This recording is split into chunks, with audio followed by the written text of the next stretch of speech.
अस्सलाम वालेकुम ख़वातीन और हज़रात, very good morning to all of you. आप सबको द मॉर्निंग स्टार में खुश आमदीद कहते हैं। ये रोज मुझे आप एक सरप्राइज क्यों देते हैं? और हमारे साथ हैं सुबह ही सुबह शेफ मुनीज़ा। अस्सलाम वालेकुम, गुड मॉर्निंग। और आप यकीनन अंडे बॉईल कर रही होंगी क्योंकि मैंने नाश्ता नहीं किया। आज कुछ मजे का बनने वाला मुझे है। पता है, मुझे मालूम है। क्या? आलू नहीं बन रहा। तो फिर क्या उबाल रही है सुबह सुबह? आज हम बना रहे हैं creamy tomato pasta with chicken. हाँ, बैंड होना चाहिए था यार। नहीं आप मजाक करिए, चिकन नहीं हो सकता। चिकन नहीं है। हाँ? चिकन तो नहीं थी। नहीं, चिकन डालेंगे ना। नहीं चिकन के क्यूब्स, चिकन को काट के। अच्छा वाकई में? हाँ सही पता है। बिल्कुल। देखिए ये वो जज्बात है, ये वो जज्बात जो आते से ज्यादा मुल्क के होंगे। रियली आज चिकन बाकी हो गया। लेकिन भाई बताएंगे कि इसमें किफायत शुआरी के साथ चिकन किस तरह ऐड करेंगे। किफायत शारी से शेफ मुनीज़ा, वैसे मुझे ये सोच आ रही थी कि जो लोग अब चिकन खाते होंगे वो आखिरी निवाला कितने मजे से कितने चाव से आखिरी निवाला खाते होंगे। अच्छा, आप सब छोड़े, जब शादी में जाएंगे वहाँ चिकन का कोरमा, चिकन की कढ़ाई कुछ रखा हो, वो तो चिकन नजर ही नहीं आना उसमें। क्या तो बात करी है, बहुत होशियार हो गए शादी के लोग। थैली ले जाते ना यूं जी नहीं, अब शादी का मेन्यू आजकल सबसे ज्यादा हिट मेन्यू क्या है? मेरे 2-3 दोस्त हैं जो इवेंट प्लानर्स हैं, जो शादियां वेडिंग प्लानर्स हैं, उनका शादी के अंदर आजकल सबसे ज्यादा सुपर हिट मेन्यू क्या है? हलवा पूरी, अरे वाह, तरकारी जी, कचौरी। यार ऐसे वाले मेन्यू पे तो मैं खुशी खुशी जाऊंगी। सही बताएं? गोलगप्पे, कुल्फी, जो मायू मेहंदी वाला जो पता है शेफ मुनीज़ा, आपसे जब से मैं आपको जानता हूँ, जब से मैं आपके साथ शो कर रहा हूँ, मैंने पता है जिंदगी की वो असली साइड देखी, वरना मैं हमेशा महलों में रहा।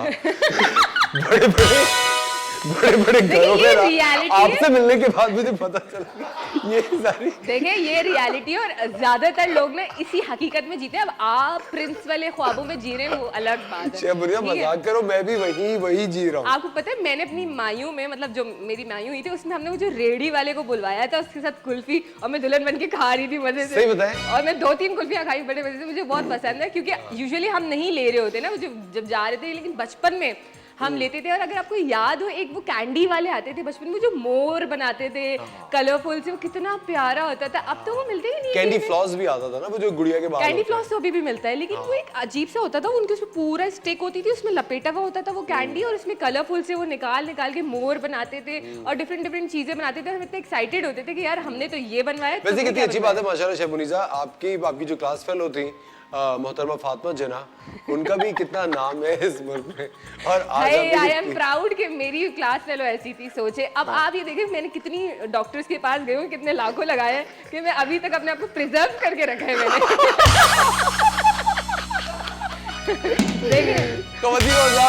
वक्त तो जाता है एक छोटे से ब्रेक का। ब्रेक के बाद आपको पाकिस्तान के first martial arts pro wrestler Talha से मुलाकात कराएंगे। कहीं में जाएगा, मिलते हैं आपसे ब्रेक के बाद।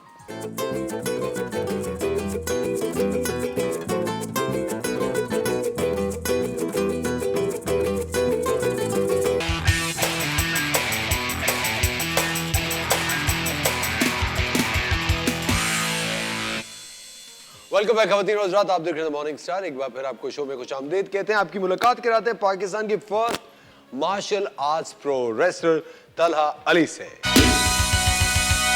कैसे तलहा, आप खैरियत से? मैं ठीक हूँ, आप कैसे हैं? बिल्कुल ठीक। तलहा छोड़ दें इस बेल्ट को, थक जाएंगे आप। नहीं, कोई लेके चला जाएगा। कोई लेके चला जाएगा। अच्छा तलहा, सबसे पहले मुझे एक बात बताएं, मार्शल आर्ट्स प्रो रेसलर कहते किसको है? Basically martial art pro wrestlers को कहते हैं कि मैं ब्लैक बेल्ट हूँ क्योकुशिन गेम में। अच्छा। मार्शल आर्ट क्योकुशिन गेम है, जापानीज स्टाइल, तो उसमें मैं ब्लैक बेल्ट था।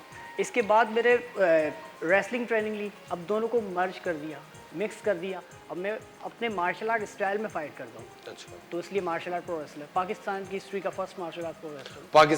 पाकिस्तान के पहले आप मार्शल, आपका ज़हन कैसे गया कि आपको यही वाली आर्ट पकड़नी है? बेसिकली मैं स्पोर्ट फैमिली से बिलोंग करता हूँ। मेरे नाना जो थे वो भी बॉक्सर थे अपने यंग टाइम में, तो जाहिर सी बात है खून जोश मारता है। हाँ। और अम्मी का तो फुल सपोर्ट रहा है, जाहिर सी बात है बॉक्सर की बेटी रही। हाँ। और अब्बू का भी फुल सपोर्ट रहा है। लेकिन ये बचपन में जब मार्शल आर्ट सीखते थे तो वो ये कहते हैं कि पढ़ाई पे फोकस करो, स्पोर्ट्स करो, लेकिन पढ़ाई पे फोकस जरूर करना। हाँ। बस ये होता था पूरा। तो फिर आपने कितने अर्से पहले ट्रेनिंग स्टार्ट की? ब्लैक बेल्ट तो मैंने 2012 में लिया है। 2009 में मैंने ज्वाइन किया था। आफ्टर 3 इयर्स मैंने ब्लैक बेल्ट लिया। फिर और 17 ईयर्स और मेरी एज थी। अब ये 17 साल आज 27 का हूँ। आज 10 साल पहले। 10 साल पहले, लेकिन कंटिन्यू ट्रेनिंग चल रही है। हाँ। और ये जो रेसलिंग में मैं रेसलिंग का मतलब स्कोप यहाँ पाकिस्तान में था नहीं, और मतलब ये चीज़ इस पर आई नहीं थी उस वक्त पाकिस्तान में। रेसलिंग 2017 में आई है पाकिस्तान में, और 18 में मैंने ज्वाइन की है। 29 नवंबर 2018 में मैंने ज्वाइन की, और इसके बाद अब आफ्टर 4 इयर्स आपके सामने। जबरदस्त भाई माशाल्लाह। और आपने कितने सारे आपने नेपाल और इंडिया के खिलाफ खेला काठमांडू में, और आपने ये 2 बेल्ट्स जीते हैं। आप और भी इंटरनेशनल अभी कॉम्पिटिशंस खेल रहे हैं? बेसिकली मेरा ये 3rd बेल्ट है। 3rd बेल्ट है। हाँ, ईस्टर्न चैंपियनशिप है ये, इंडियन चैंपियनशिप नहीं है। इंडियन चैंपियनशिप लास्ट इवेंट में मैं लॉस्ट कर गया यहाँ पाकिस्तानी रेसलर से ही, क्योंकि मुझे चैलेंज हुआ था। मैं फॉर्मर इंडियन चैंपियन कह सकते हैं, लेकिन करंट नेपाल चैंपियन और ईस्टर्न चैंपियन। नेपाल चैंपियन ये भी इंडियन की बेल्ट है।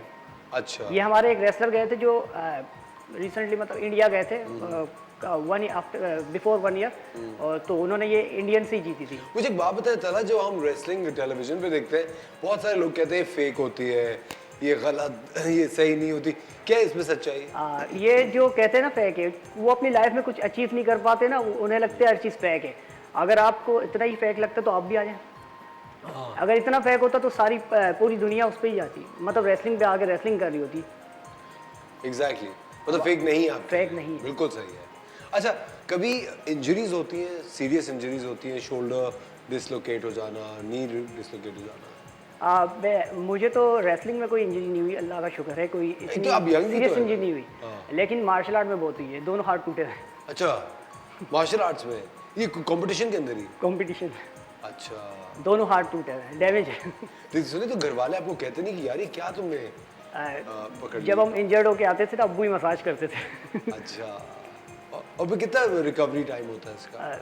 वो आपकी इंजरी के ऊपर मतलब देखा, मतलब इंजरी को मद्देनजर रखते हैं, मतलब कितनी मतलब सीरियस इंजरी हो तो उसमें काफ़ी टाइम लग जाता है। लास्ट टाइम मेरे जिससे नेपाली से फाइट थी, और मैंने उसको सबमिशन होल्ड किया था। सबमिशन होल्ड किया तो उसने मतलब काफ़ी देर तक मतलब है ना सबमिशन को मतलब है ना टेप आउट नहीं किया, तो उसकी वजह से उसकी नेक इंजरी हो गई है। अब वो 1.5 या 2 साल तक मतलब रिंग में नहीं आ सकता।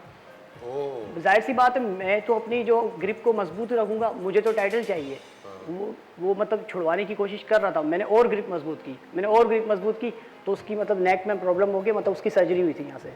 अच्छा, और उसके अंदर आप लोग पहले कोई डिस्क्लेमर साइन करते हैं? हाँ, कि अगर कुछ हो जाए कॉन्ट्रैक्ट साइन करवाया जाता है कि अगर आपकी मौत वाकई हो जाए तो हम जिम्मेदार नहीं हैं। मौत मतलब डेड पेपर में साइन करते हैं। रियली? तो फेटल हो सकती है, आप कह रहे हैं?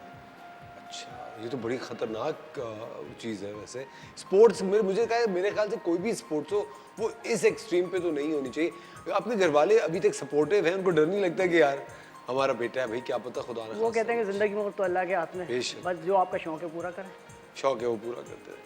अच्छा तला, ये और शौक की हद तक ही होता है ये, मतलब आपका आप इससे कुछ मतलब पाकिस्तान में रह के तो मतलब हम प्लेटफॉर्म बना रहे हैं आगने वाले लोगों के लिए, क्योंकि 2017 से लेकर अब तक हमने बहुत स्पीड से ग्रो किया है, क्योंकि जो प्रीवियस स्पोर्ट 50 साल में ग्रो नहीं कर पाए, जी जी, तो हमने वो मतलब 5 साल में मतलब है ना वो अचीवमेंट हासिल कर ली है हर जगह। तो इंशाल्लाह अल्लाह से उम्मीद है कि वो मज़ीद इंशाल्लाह, क्यों नहीं। वैसे शेफ मुनीसा, आपने आज मुलाकात की तरह से आपने देखा ये रेसलिंग के मुकाबले बहुत सारे हम लोग मर्दों के देखते हैं, ख़वातीन भी तो घर में बहुत आपस में रेसलिंग करती हैं। देखिए उसके बारे में प्लीज कुछ बताएंगे आप? तो खवातीन जो रेसलिंग करती हैं इनको तो बेल्ट भी मिल गया, उन बेचारी को तो बेल्ट मिलता ही नहीं।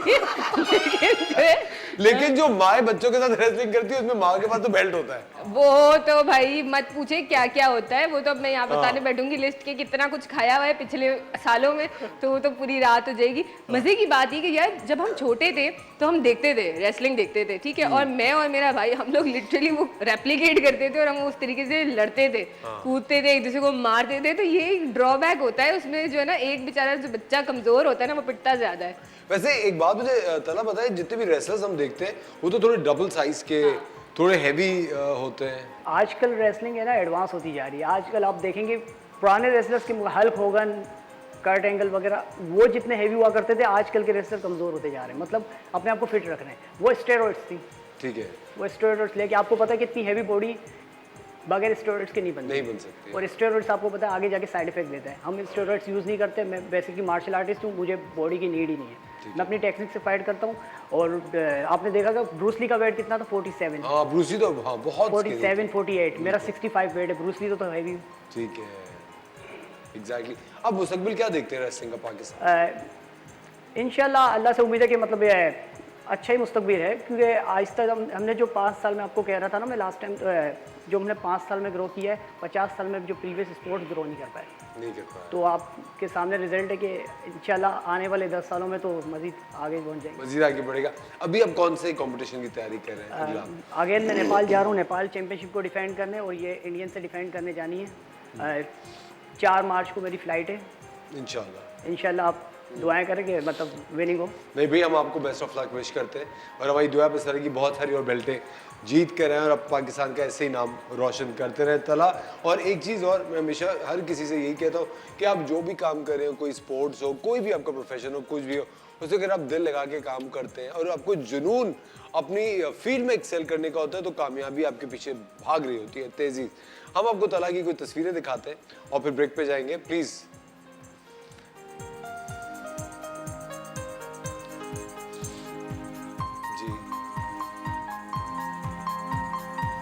तला, ये कौन सी बेल्ट है? Indian championship. ये इंडियन चैंपियनशिप की बेल्ट है। एक्सेलेंट। आगे, और ये तो वही वाली फखरे कराची अवार्ड। ये फखरे कराची है।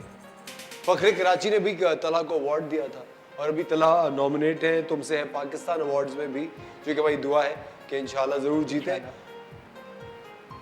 ये भी फखरे कराची है। Very nice, excellent. और ये आपको गवर्नमेंट ऑफ सिंध ने दिया था। ये जो लास्ट में आप देख रहे हैं व्हाइट जी, ये सेमी गुआर है, अब AEW का सुपरस्टार है। अच्छा। वो ये लो राइडर है, मैक्सिकन है। वो अमेरिकन, ये मैक्सिकन है। और विनर आप नहीं, माशाल्लाह। वो फ्रेंड्स थे। ये तस्वीरें तो ठीक है, ये बेल्ट तो ठीक है। तला, इतने गुस्से में आप क्यों खड़े हुए हैं? इस वक्त आपको खुश हो जाना ये लुक चाहिए होता था। है। ये लुक होता है। जबरदस्त तला, thank you very much for joining us, और हमारी यही दुआ है कि आप इसी तरह कामयाबी की सीढ़ी चढ़ते रहे और कामयाब होते रहे। ख़वातीन और हज़रात, वक्त हो जाता है एक छोटे से ब्रेक का। मिलते हैं आप लोगों से ब्रेक के बाद।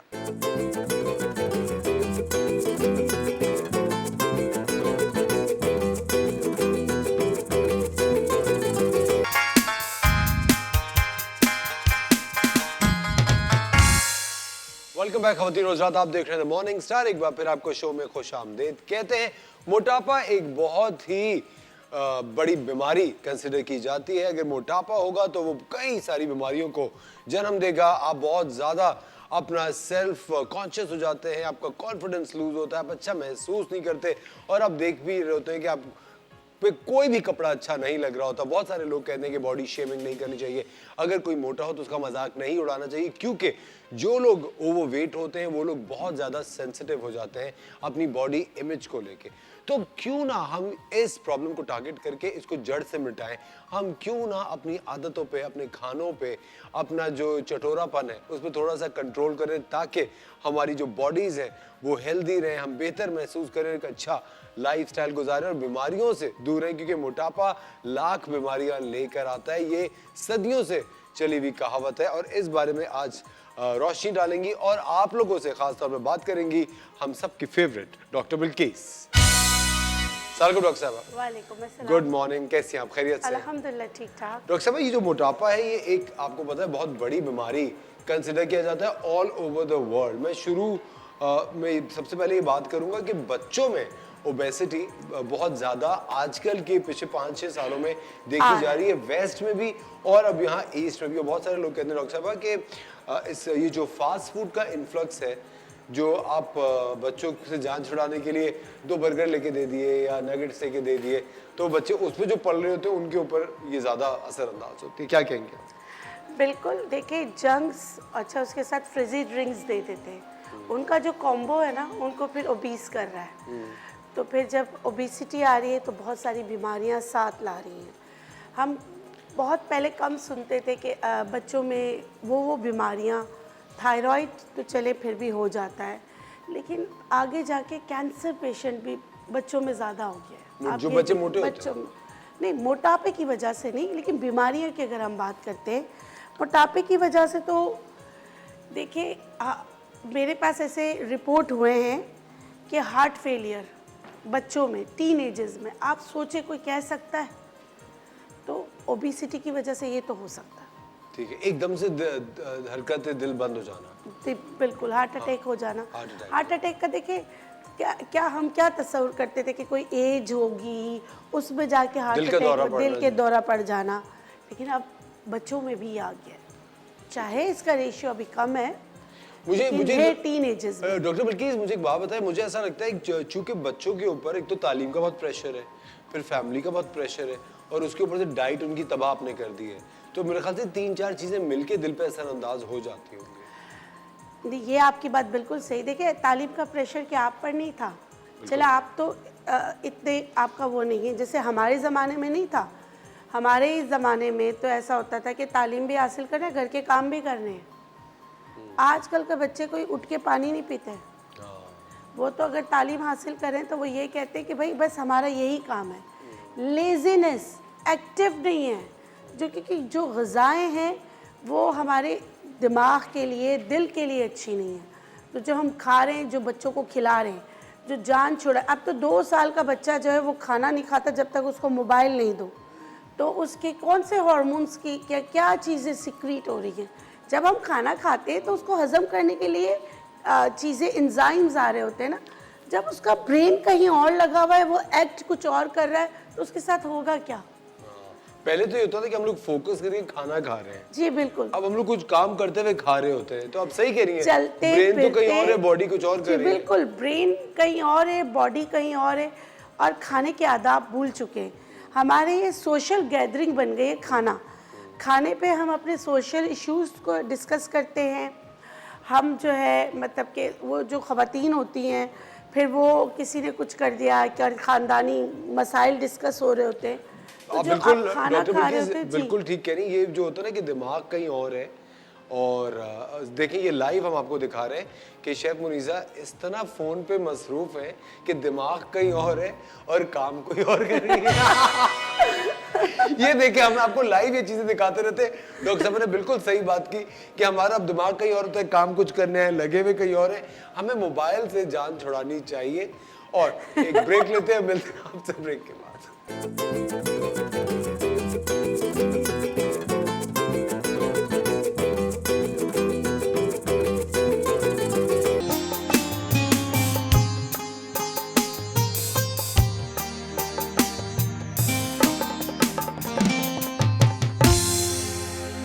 वेलकम बैक खवातीन और हज़रात, आप देख रहे हैं द मॉर्निंग सर। ऐसी क्या आफत आ गई, किसको मैसेज कर रही हैं आप सुबह सुबह? आपको क्यों बताऊं? हाँ? आपको क्यों बताऊं? सब बता दूं? नहीं, सब बता दूं कि नहीं आप अरे भाई आप खोल के मैसेज करें, मैं आपको रोक थोड़ी। लेकिन मैं ये कह रहा हूँ कि देखिए जो डॉक्टर साहब अभी बात कर रही हैं कि हम जिस काम के लिए अपने आप को जो वर्क असाइन करते हैं कि ये टाइम हमारा इस चीज का है, हम उसके अंदर ये फालतू चीजें क्यों कर रहे हैं? फालतू क्या, मोहब्बतें बांट रही हूँ और क्या कर रही हूँ, अच्छे अच्छे रिप्लाईज कर रही हूँ लोगों को। मैंने पढ़ा था, लिखा हुआ था कि डॉक्टर बिल्किस ब्लैक पेन कर रही है, अपने आपको हीरोइन समझ रही है।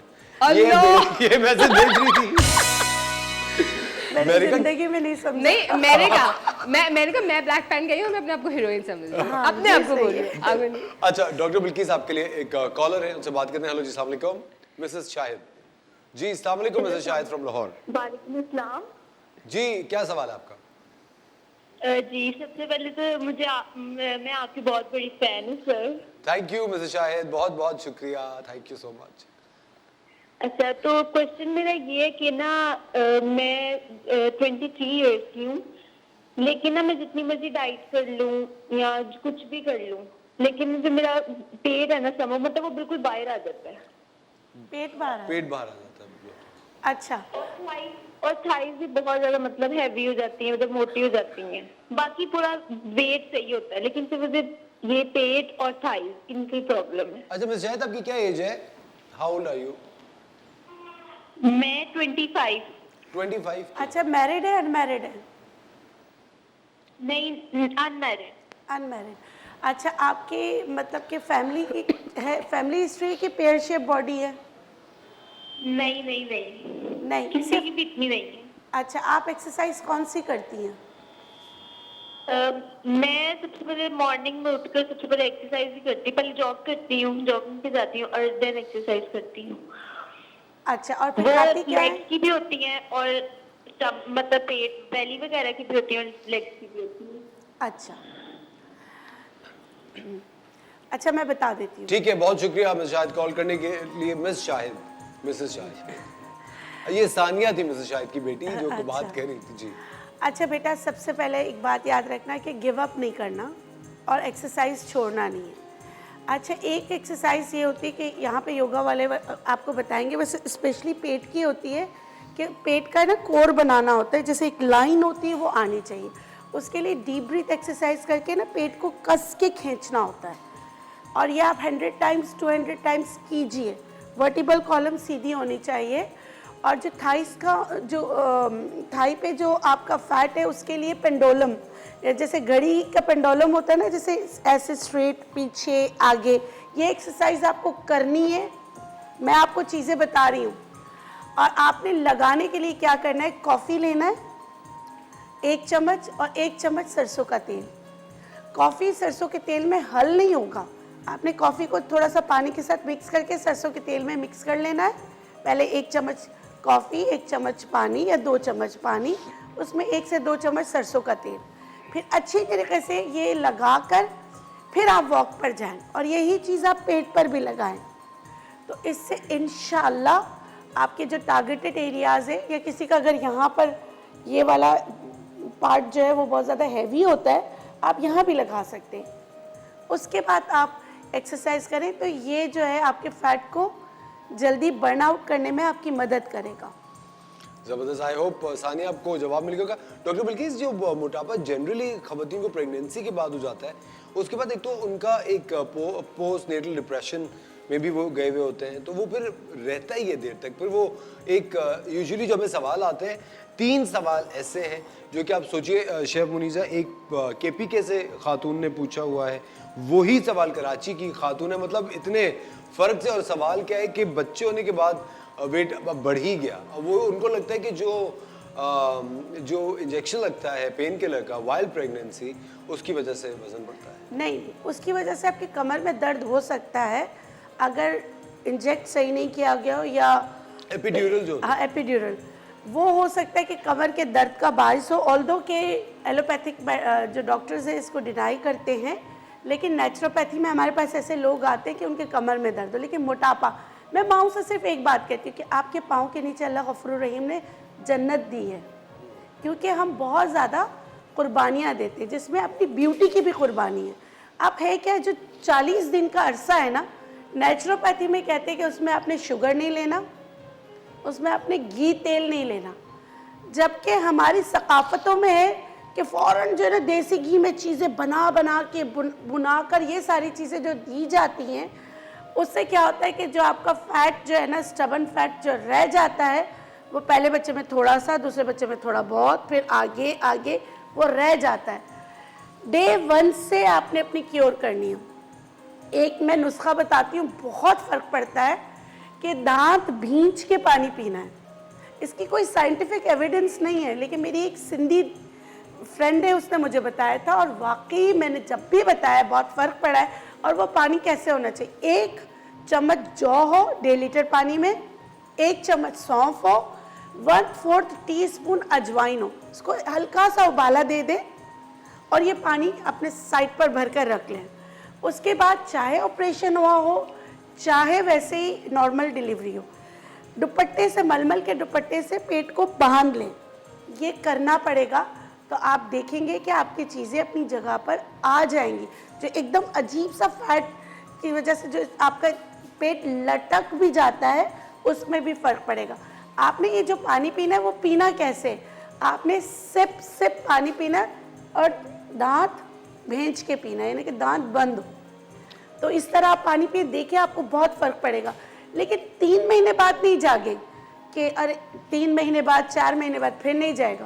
पहले दिन से 40 दिन का जो एक आपको रेस्ट पीरियड दिया गया हुआ होता है, 1.25 महीने का, उसी में आपने वर्कआउट करना है। अच्छा, हमारे साथ मिसेस नईम की कॉल है, उनसे बात करते हैं। जी अस्सलाम वालेकुम मिसेस नईम।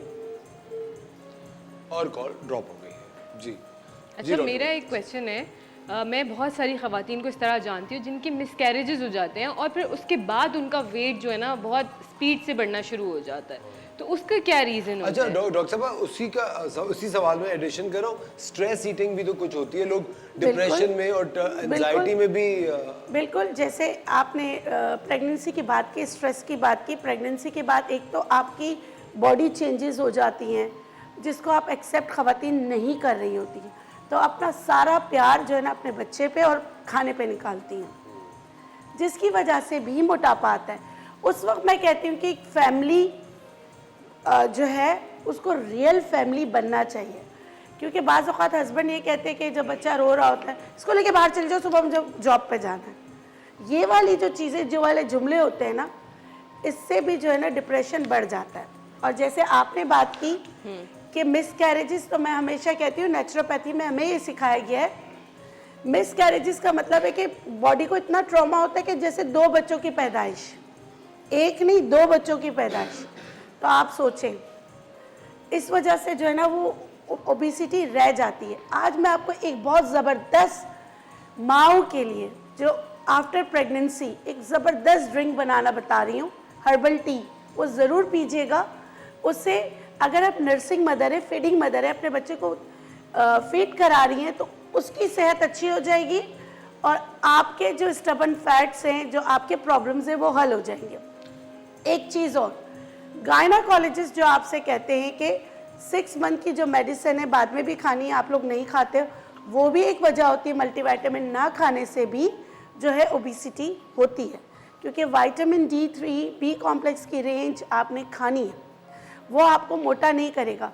क्योंकि बहुत सारे घरों में ये रिवाज होता है कि मैं वैसे ही मोटी हो रही, मल्टीविटामिन खाऊंगी तो मज़ीद मोटी हो जाऊंगी, चकरा के गिर जाते हैं, खा खा के मोटे हो जाते हैं, लेकिन मल्टीविटामिन नहीं खाते, उनको लगता है इससे कोई बहुत ही नुकसान हो जाएगा। जी बिल्कुल। एक तो मुझे ये जो सुनी सुनाई रंग काला हो जाएगा जी, ये भी कहते हैं। डार्क कलर की गोलियां होती है बी कॉम्प्लेक्स की, कहते हैं इससे तो रंग गया और इससे जो है ना मोटे हो जाए। बल्कि मेरे ख्याल से उससे रंग और अच्छा होगा। नहीं, और शबरीजा ये भी तो होता है ना कि पता नहीं क्यों केमिकल खा रहे हैं। हाँ। ये भी तो लोग अच्छा, समझते हैं। और हमारे साथ एक कॉलर है नूरुलैन कराची से। जी अस्सलाम वालेकुम नूरुलैन। सलाम, कैसे हैं आप लोग सब? बिल्कुल ठीक, thank you so much for calling. क्या सवाल है आपका? मेरे सवाल है कि जैसे बेबी होने के बाद जैसे वाकई में मोटापा हो जाता है बॉडी में, ग्रीन टी भी बंदा लेता है, वॉक भी खूब करता है और डाइट भी अपनी बैलेंस रखते हैं, जैसे फ्राई चीज़ें नहीं खाते, लेकिन फिर भी जो है ना वेट उस तेज़ी से नहीं कम होता जैसे होना चाहिए, बहुत स्लोली जाता है। ठीक है, कोई टिप बता दें। मैं बिल्कुल बता रही हूँ। अभी जो डॉक्टर बिल्किस ने आपका सवाल सुन लिया नूरुलैन, लेकिन वक्त हो जाता है एक छोटे से ब्रेक का। आपको जवाब डॉक्टर बिल्किस देंगी ब्रेक के बाद।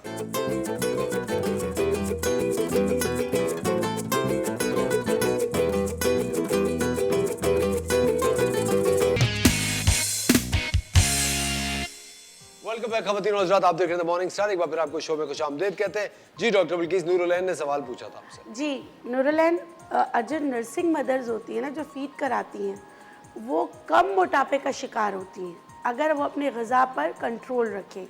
अगेन मैं यही कहूँगी कि बच्चे की पैदाइश के बाद आप अगर देसी घी इस्तेमाल करते, बिल्कुल उसमें B12 होता है, वो बहुत अच्छा है अगर वो गाय का है। अच्छा, जो आप भैंस का घी इस्तेमाल करते हैं, तो फितरत उसकी भैंस की ये है कि वो सिर्फ पड़ी रहती है, वो खाती है बैठ जाती है, खाती है बैठ जाती है, खाती है बैठ जाती है। तो जो आप जिस भी जानवर का जो आप मिल्क यूज़ करोगे, उसी की खुसूसियत आप में आ जाएंगी। ये नेचुरोपैथी में है।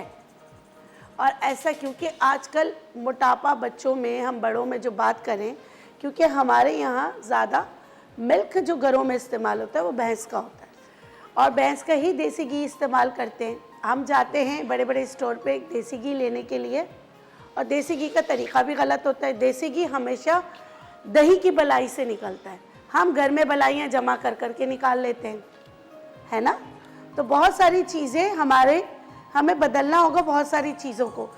बाकी मैं एक हर्बल टी बनाना बताऊंगी, वो आपकी ज़रूर मदद करेगा, लेकिन चीनी आपने हर हाल में छोड़ देनी है। अच्छा, हमारे साथ रुखसाना है भावलपुर से, उनसे बात करते हैं। जी अस्सलाम वालेकुम रुखसाना। वालेकुम सलाम। जी क्या सवाल है आपका? मैंने बालों के बारे में पूछना है। जी जी पूछिए। हाँ जी, मेरे बाल वो मैं कोई भी कलर करती हूँ ना तो एलर्जी हो जाती है, एलर्जी हो जाती है। जी जी जी। ठीक है। तो आप कोई हर्बल शैम्पू मतलब आपके पास है कोई कलर वगैरह, तो आप मैं बता मुझे देती दे दे मतलब कि आपका नंबर नहीं मुझे पता। अच्छा देखिए, मेरे पास भी डाई हर्बल नेचुरल डाई नहीं है, ठीक है। और अगर आपको डाई एलर्जी है तो प्लीज़ खुदारा अपनी जान से ना खेलें, इससे आपकी आंखें भी जा सकती है और हार्ट अटैक, हार्ट फेलियर भी हो सकता है। इसको आसान ना समझें। फिर फ्रूट जो होते हैं, जैसे चुकंदर का पानी निकालें, उसमें कॉफ़ी डालें, थोड़ा सा लेमन डालें, वो आपके कलर को कुछ अच्छा कर देगा। मगर डाई आप नहीं कर सकती। और खुदारा काला पत्थर डाई है जो हर डाई में होता है, वो बिल्कुल इस्तेमाल नहीं कीजिएगा, शदीद एलर्जी हो जाएगी। और माजरत के साथ हमारी कंपनी में हम डाई अभी तक बनाने में कामयाब नहीं हुए। वो बहुत एक्सपेंसिव पड़ता है और लोगों के पास इतने पैसे नहीं होते कि फ्रूट वगैरह के, क्योंकि वो निकल जल्दी जाता है, इसलिए हम नेचुरलाइज में नहीं बनाते। लेकिन डॉक्टर साहब वो जो मेहंदी से खवातीन बाल कलर करती हैं, आप वो रेकमेंड करती हैं? अगर डाई एलर्जी है ना तो हिना एलर्जी भी होती है, इस वजह से मैंने इनको नहीं बताया। अच्छा। वरना जो है, और जो जितने भी हिना मार्केट में मिलते हैं उन सब में काला पत्थर काली मेहंदी करके आपको दिया हुआ होता है, लेकिन नहीं इस्तेमाल कीजिएगा। जो पंसार होते हैं उनके पास नेचुरल हिना भी होती है, उसमें भी होता है। अगर आपने पत्ते आप ले लो, उसको खुद घर पे जाके पीस लें। देखिए मैं आपको एक बात बताऊँ, हम किसी पे उंगली उठाने के मजाज तो नहीं हैं, ईमानदार लोग तो हैं, लेकिन अल्लाह ना करे आप मेरे कहने पे जाएं और कोई मेहंदी ले ले, उससे भी आपको एलर्जी हो जाए तो क्या। बिल्कुल इस वजह से जो अल्लाह ने मेहंदी के पत्ते दिए और उसके मेहंदी के फ्लावर्स हैं, जो उसकी सीड्स हैं, वो घर पे लाके पहले भी फिर भी उसका भी पैच टेस्ट करें, क्योंकि डाई एलर्जी में हिना एलर्जी बहुत ज़्यादा, हालांकि हिना बहुत अच्छा है, मेहंदी बहुत अच्छी है, लेकिन कुछ को उससे भी एलर्जी होती है। एलर्जी होती है। जब एलर्जी की आप बात करें डॉक्टर साहब, आप बहुत सारे लोगों को जौ गंदम से भी एलर्जी होती है, उन्हें पता नहीं होता। जी, वो बिल्कुल रोजाना खाने से होती है। रोटी खा रहे होते हो, रोटी खा के वो खाना खाते हो, कहते खाना खाते ही हमारी तबीयत खराब हो जाती है। और आपको पता है उसमें ब्लड जो है ना, किडनी फेलियर हो सकता है। उसके फिर टेस्ट होते हैं कि वीट एलर्जी, ग्लूटेन एलर्जी, इसके टेस्ट होते हैं, फिर वो करा लेना चाहिए, तो उससे पता चलता है कि फिर आपको किस चीज़ से एलर्जी है। और फूड एलर्जी या किसी भी चीज़ से एलर्जी, ये एक इंडिकेशन है कि आपको है। आप जैसे आपको डाई से है, आपको अल्लाह की तरफ से कुदरती आपका स्कल्प बता रहा है कि बस कर दो, वो आपको इंडिकेशन दे रहा है 1 2 3, फिर एंड में जाके क्या होगा, जान जाएगी। ना करें। अच्छा डॉक्टर बिल्किस, मैं एक सवाल करना चाहती हूँ। अक्सर प्रेगनेंसीज़ में लोग ये कहते हैं कि अब तुमने 2 लोगों का खाना है, अब उसमें लोग औरतें इतना खा लेती हैं कि वो मतलब ज़ाहिर मोटापे की तरफ तो जा रही है, फिर बाद में दोबारा वही आप पंजीरियाँ और ये देसी घी, तो वो तो बहुत ज़्यादा मोटापा। हाँ, पता नहीं क्या किया। कितना खवातीन में। सही देखिए है। आप सही कह रहे हैं, आप भी सही कह रही, लेकिन पंजीरी जो है ना वो ताकत के लिए, उसमें देसी घी कितना 1 या 2 चम्मच यूज होता है, ज़्यादा नहीं होता, ठीक है। लेकिन तो वो तो ड्यूरिंग आपकी सेहत प्रेगनेंसी के वो लिए। जो कहते हैं ना कि तुम्हें लेकिन 2 लोगों को खाना है। प्रेगनेंसी, देखिए ड्यूरिंग प्रेगनेंसी आप डॉक्टर के पास जाए, गायनाकोलॉजिस्ट के पास जाए, अपना चेकअप कराएं, क्या आपका वेट, आपके बेबी का वेट बढ़ रहा है नहीं बढ़ रहा है। आपके बेबी के वेट को बढ़ाने के लिए जो मल्टीविटामिन्स आपको दी जाए वो खाएं। आप रोटी खाकर और अपने आप को शुगर, बेबी शुगर बहुत ज़्यादा हो जाती है, इसकी एक वजह बहुत ज़्यादा खाना भी है, एक वजह बहुत ज़्यादा ग़िज़ा का इस्तेमाल, रोटी का बहुत ज़्यादा इस्तेमाल भी है। गंदम की एक रोटी में 2 चम्मच चीनी होती है। और फिर जिनको प्रेगनेंसी में शुगर हो जाती है, बाज़ औक़ात फिर वो रह जाती है, तो बीमारियां क्यों लें और अपने बच्चे को क्यों बीमार करें। सीधी सी बात है कि आपने जो 9 महीने में जो आपको आपका गायनाकोलॉजिस्ट कहता है आप वो लें। नारियल पानी बेहतरीन है आपके इलेक्ट्रोलाइट्स के लिए, प्रेगनेंसी में उसका ज़रूर इस्तेमाल करें। अच्छा, हमारे साथ अस्मा है कराची से। जी अस्सलाम वालेकुम अस्मा। वालेकुम सलाम। जी क्या सवाल है आपका? ये मेरा ये कि मेरी प्रेगनेंसी जिस्म में बहुत दर्द रहता है और मेरे 6 सीजर हुए। क्या होता है? इनके 3 सीजर सेक्शन हो चुके हैं। 6 सीजर हुए। 6 सी सेक्शन हो चुके हैं और जिस्म में दर्द रहता है। अच्छा देखिए, 6 सीजर्स होंगे तो जिस्म में दर्द तो होगा। अब आपका आयरन कितना है, विटामिन D3 कितना है, कैल्शियम का क्या हाल है, ये तो नहीं पता, लेकिन मैं आपको एक नुस्खा बता रही हूँ जो आपकी ज़रूर मदद करेगा। आपने लेना है मखाने, खजूरें यानी छुआरे और अखरोट, ठीक है। ये नेचुरल मल्टीविटामिन है। अगर आप इसको देखेंगे तो इसमें बी कॉम्प्लेक्स की रेंज भी आ गए, omega 3, omega 7, each and everything is there. तीनों को हम वज़न लें, हम वज़न लेके छुआरे जो उसको गुठली निकाल दें, अच्छी तरह से ग्राइंड करें। 1 कप खौलता गर्म दूध में 1 चम्मच ये डाल के दिन में 2 बार ले लिया करें। और प्लीज़ अपना टेस्ट कराएं कि vitamin D3, calcium, uric acid उसका क्या हाल है, वो ज़रूर करा लीजिएगा। लेकिन ये नुस्खा इस्तेमाल कीजिएगा, ये उनके लिए भी बहुत अच्छा है जिनका कोलेस्ट्रॉल लेवल बढ़ा होता है। इसकी वजह से भी कंधों में बेतहाशा दर्द हो रहा होता है और टांगों में बेतहाशा दर्द हो रहा होता है, तो ये नुस्खा वो भी इस्तेमाल कर सकते हैं, उनको भी बहुत फ़र्क पड़ेगा। अच्छा डॉक्टर बिल्किस, अब वेट लूज कैसे जी, करें? बिल्कुल जी आप प्लीज बताएं।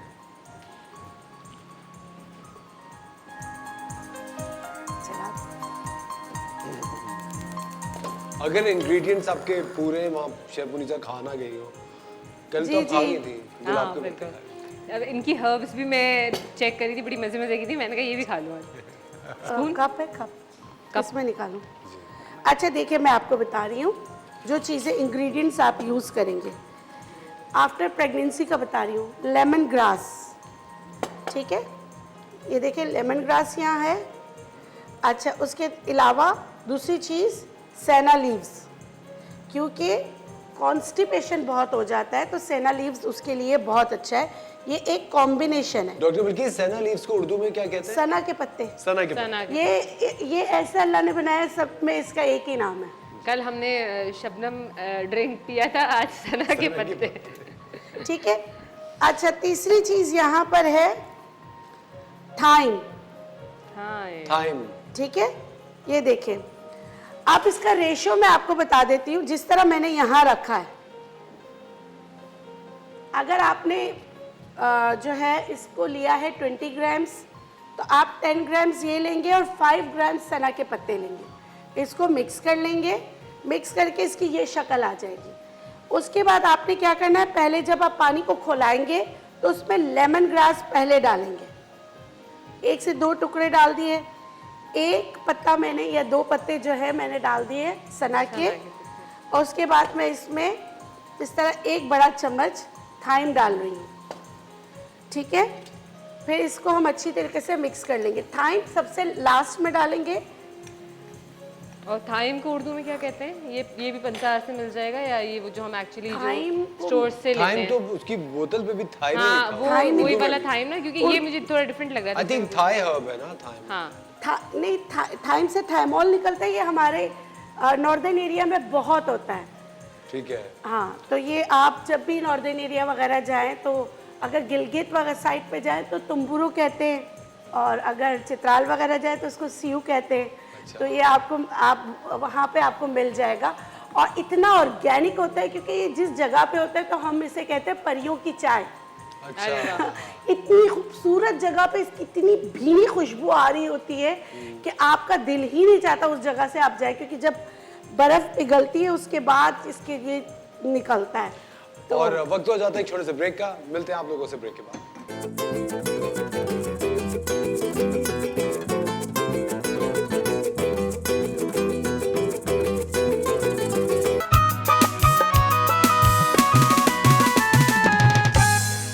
वेलकम बैक खवातीन और हज़रात, आप देख रहे हैं द मॉर्निंग स्टार। एक बार फिर आपको शो में हम वेलकम कहते हैं जी। डॉक्टर बिल्किस जी, अब आपने क्या करना है, आपने थोड़ा सा शहद लेना है। शहद सही होना चाहिए, चाहे फार्म का हो लेकिन असली शहद हो। गुड़ का पानी हो तो नहीं डालिएगा। और दूसरा आपने जो गुड़ का शीरा होता है वो नहीं डालिएगा। दूसरा आपने लेना है लेमन। अच्छा मेरी आदत है, मैं लेमन के जो पील जो होता है ना उसको मैं फेंकती नहीं हूँ, मैं डाल देती हूँ, छिलके को भी डाल, छिलके को भी। उसके बाद जो हमने ग्रीन टी बनाई है, अच्छा अभी डॉक्टर बिल्किस ग्रीन टी अब पोर कर रही हैं कप में। हमारे साथ एक कॉलर है, उनसे बात करते हैं। जी अस्सलाम वालेकुम। वालेकुम अस्सलाम, मैं इकरा बात कर रही हूँ। जी इकरा, कैसी हैं आप? इकरा क्या सवाल है आपका? अल्हम्दुलिल्लाह ठीक। मैंने एक्चुअली डॉक्टर बिल्किस से क्वेश्चन ये करना था कि मेरी बेटी 2.5 साल की है ना, तो मुझे बेसिकली मेरा जो वेट है वो स्टक हो चुका है। तो मुझे जस्ट उनसे ये क्वेश्चन था कि जो मेरे लोअर बॉडी का वेट है वो स्टक हो चुका है, उसके लिए क्या रेमेडी है या क्या किया जाए?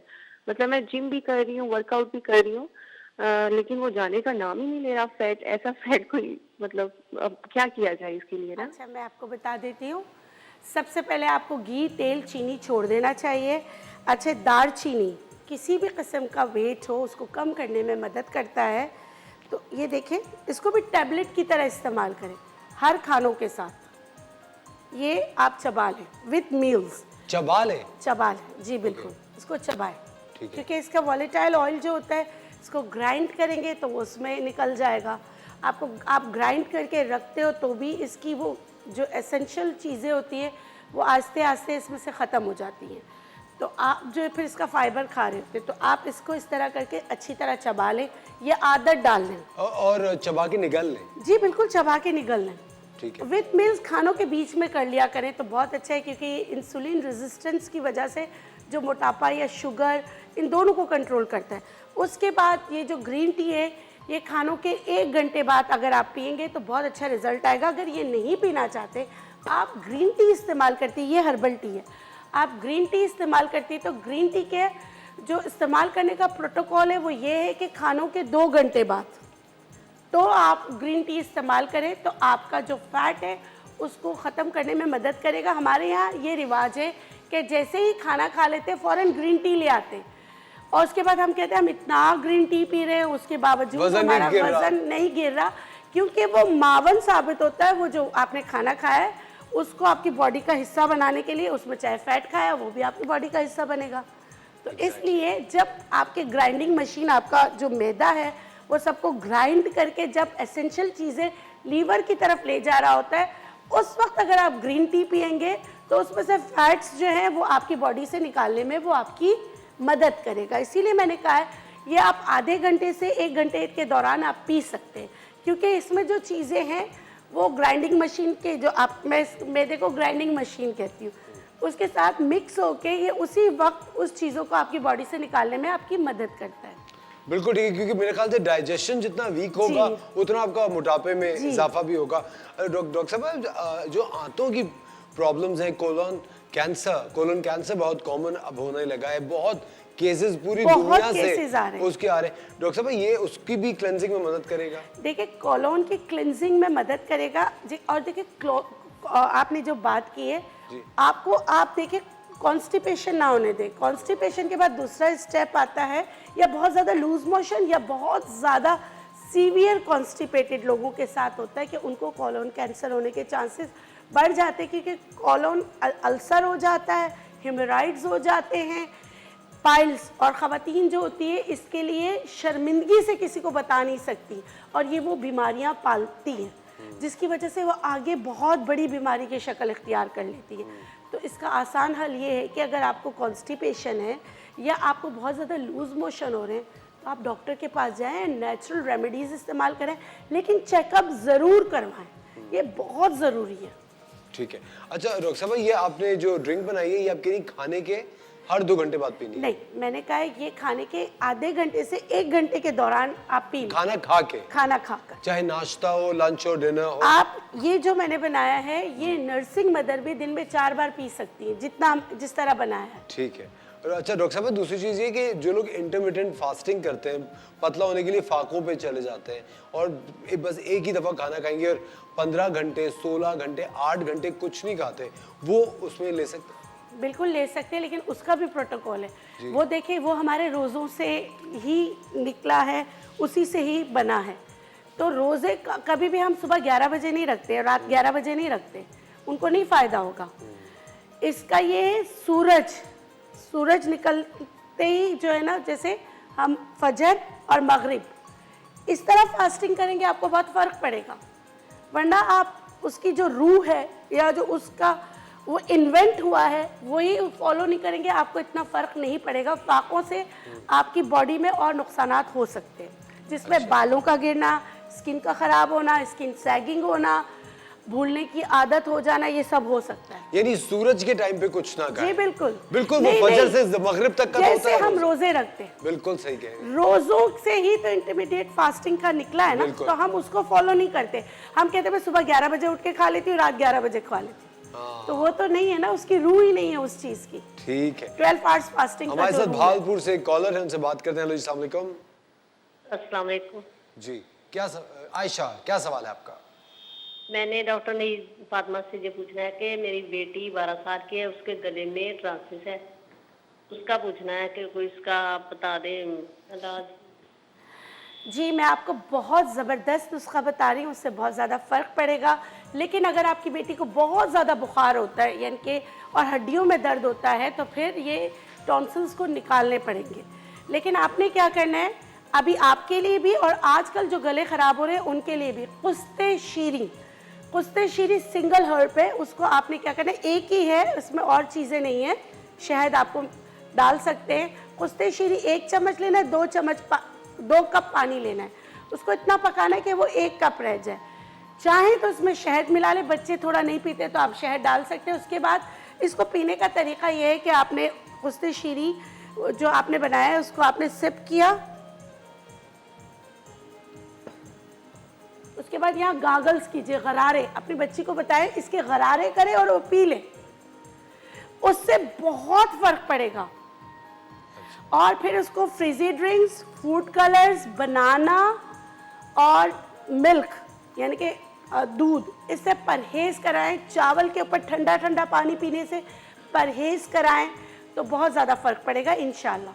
डॉक्टर साहब, बहुत सारे लोग कहते हैं कि रात के वक्त आप बनानास नहीं खाएं, चावल रात के वक्त नहीं खाने चाहिए, बच्चों को रात को ये ग़िज़ाएं नहीं देनी चाहिए। जी बिल्कुल, देखिए अब तो जो है साइंस ने भी ये प्रूव किया है कि केला जो हम जिस तरह उसको पकाते हैं उसमें कुछ इस तरह की चीज़ें आ जाती हैं जो आपके गले के लिए सही नहीं है, खासकर कच्चा केला। तो बनाना वैसे छोटे बच्चों वैसे बनाना बहुत अच्छा है, केले की बहुत खुसूसियात है अगर वो पका हुआ हो और दोपहर में दे। केले के ऊपर भी पानी नहीं पीना चाहिए, हमारे यहाँ ऐसा होता ही नहीं, बच्चे फ़ौरन यहाँ बनाना खाए यहाँ पानी पी लिया, ठीक है। और रात को तो सूरज के साथ आप ये चीज़ें दे सकते हैं, रात को बिल्कुल नहीं दे सकते, ठंड में बिल्कुल नहीं दे सकते, उससे बच्चों के गले खराब होते हैं और खांसी रेशा बिल्कुल बहुत ज़्यादा होता है। चावल के ऊपर पानी पीना, चावलों का रात को इस्तेमाल करना, हम नेचुरोपैथी में कहते हैं, हम कहते हैं जिस चीज़ में लेस होता है अगर उसका इस्तेमाल आप रात को करेंगे तो वो बलगम बनाएगा। आसान अल्फाज में मेरे उस्ताद ने मुझे बताया था, मैं आपको बता रही हूँ। डॉक्टर साहब, तो उसमें तो आटे में भी तो लेस होता है, तो आटा तो नहीं खाना चाहिए ना, रोटी रात को नहीं खानी चाहिए। नहीं खानी चाहिए। अच्छा, शुगर भी तो होता है, बिल्कुल सही कह रही है ना। तो रात को तो आपने रूखा ही खाना है, रात को खाना ही फकीरों की तरह खाना चाहिए। हम रात को अमीरों की तरह खाना खाते हैं और सुबह नाश्ता नहीं करते। मैं एक स्कूल में लेक्चर दे रही थी तो उन्होंने कहा, माओ ने मुझसे पूछा ये सुबह नाश्ता नहीं करते, मैंने कहा रात को खाते क्या है, रात को बिरयानी, फिर फ्रिजी ड्रिंक्स, तो वो और अगर बड़े के गोश्त खाते हैं रात को तो वो हजम में 8-10 घंटे में होगा, तो बच्चा बेचारा सुबह खाएगा क्या और स्कूल कैसे जाएगा? वो स्कूल कैसे जाएगा, तो हमारे ज़ाहिर वो साथ नहीं खाता। अब्दुल शकूर साहब की कॉल है हैदराबाद से। जी, अस्सलाम वालेकुम सर। वालेकुम सलाम साहब, क्या हाल है? खैरियत से? जी अल्हम्दुलिल्लाह। क्या सवाल है आपका सर? डॉक्टर साहब से सवाल है ये कि मेरी बेटी है, प्रेगनेंस है, नजदीक दिन है, तो उसको गले में सर और दर्द रहता है और सूजन हो जाती है और अस्थमा हो जाता है। अस्थमा हो जाता इसके हवाले से गले में कोई सूजन डॉक्टर होती है। बताएं। थैंक्स। अच्छा, प्रेग्नेंट कह रहे हैं? शकूर जी साहब जी, के प्रेगनेंस हैं। अच्छा, कौन सा मंथ है? मंथ कौन सा है? 9वां चल रहा है। अच्छा, 9th मंथ, ठीक है, 9th। ठीक है, मैं बता देती हूँ। आपने गले के लिए क्या करना है, सत पुदीना लेना है। सत पुदीने को आप घर में जो कुकिंग ऑयल है, हल्का सा कुकिंग ऑयल गरम करें। सत पुदीने के ऐसे स्ट्रिंग्स आती हैं छोटी छोटी ना, क्रिस्टल की तरह होती है, सफ़ेद। एक इतना बड़ा जो डंडल है वो उसमें मिक्स कर लें, वो फ़ौरन मिक्स हो जाएगा।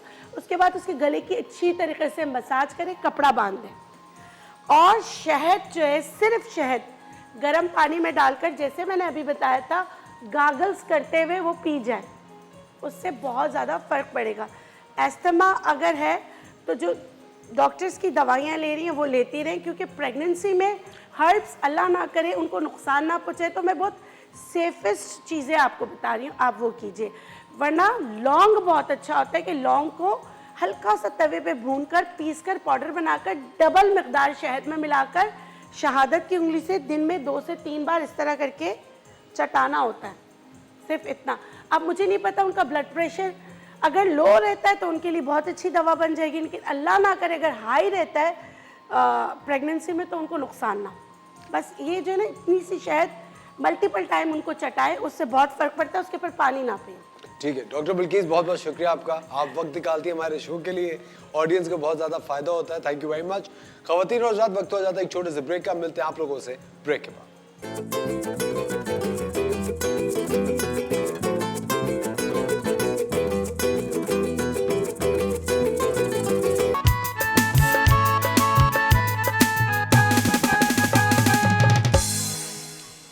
वेलकम बैक ख़वातीन और हज़रात, आप देख रहे हैं द मॉर्निंग स्टार। एक बार फिर आपको शो में खुशामदीद कहते हैं। आज हम आपको एक और शानदार पाकिस्तानी से मिलाते हैं। आजकल आपको पता है हमारी एक ऐसी प्रोडक्ट है जो कि पूरी दुनिया में देखी जाती है और बहुत ज़्यादा पसंद की जाती है, और वो है पाकिस्तान का ड्रामा।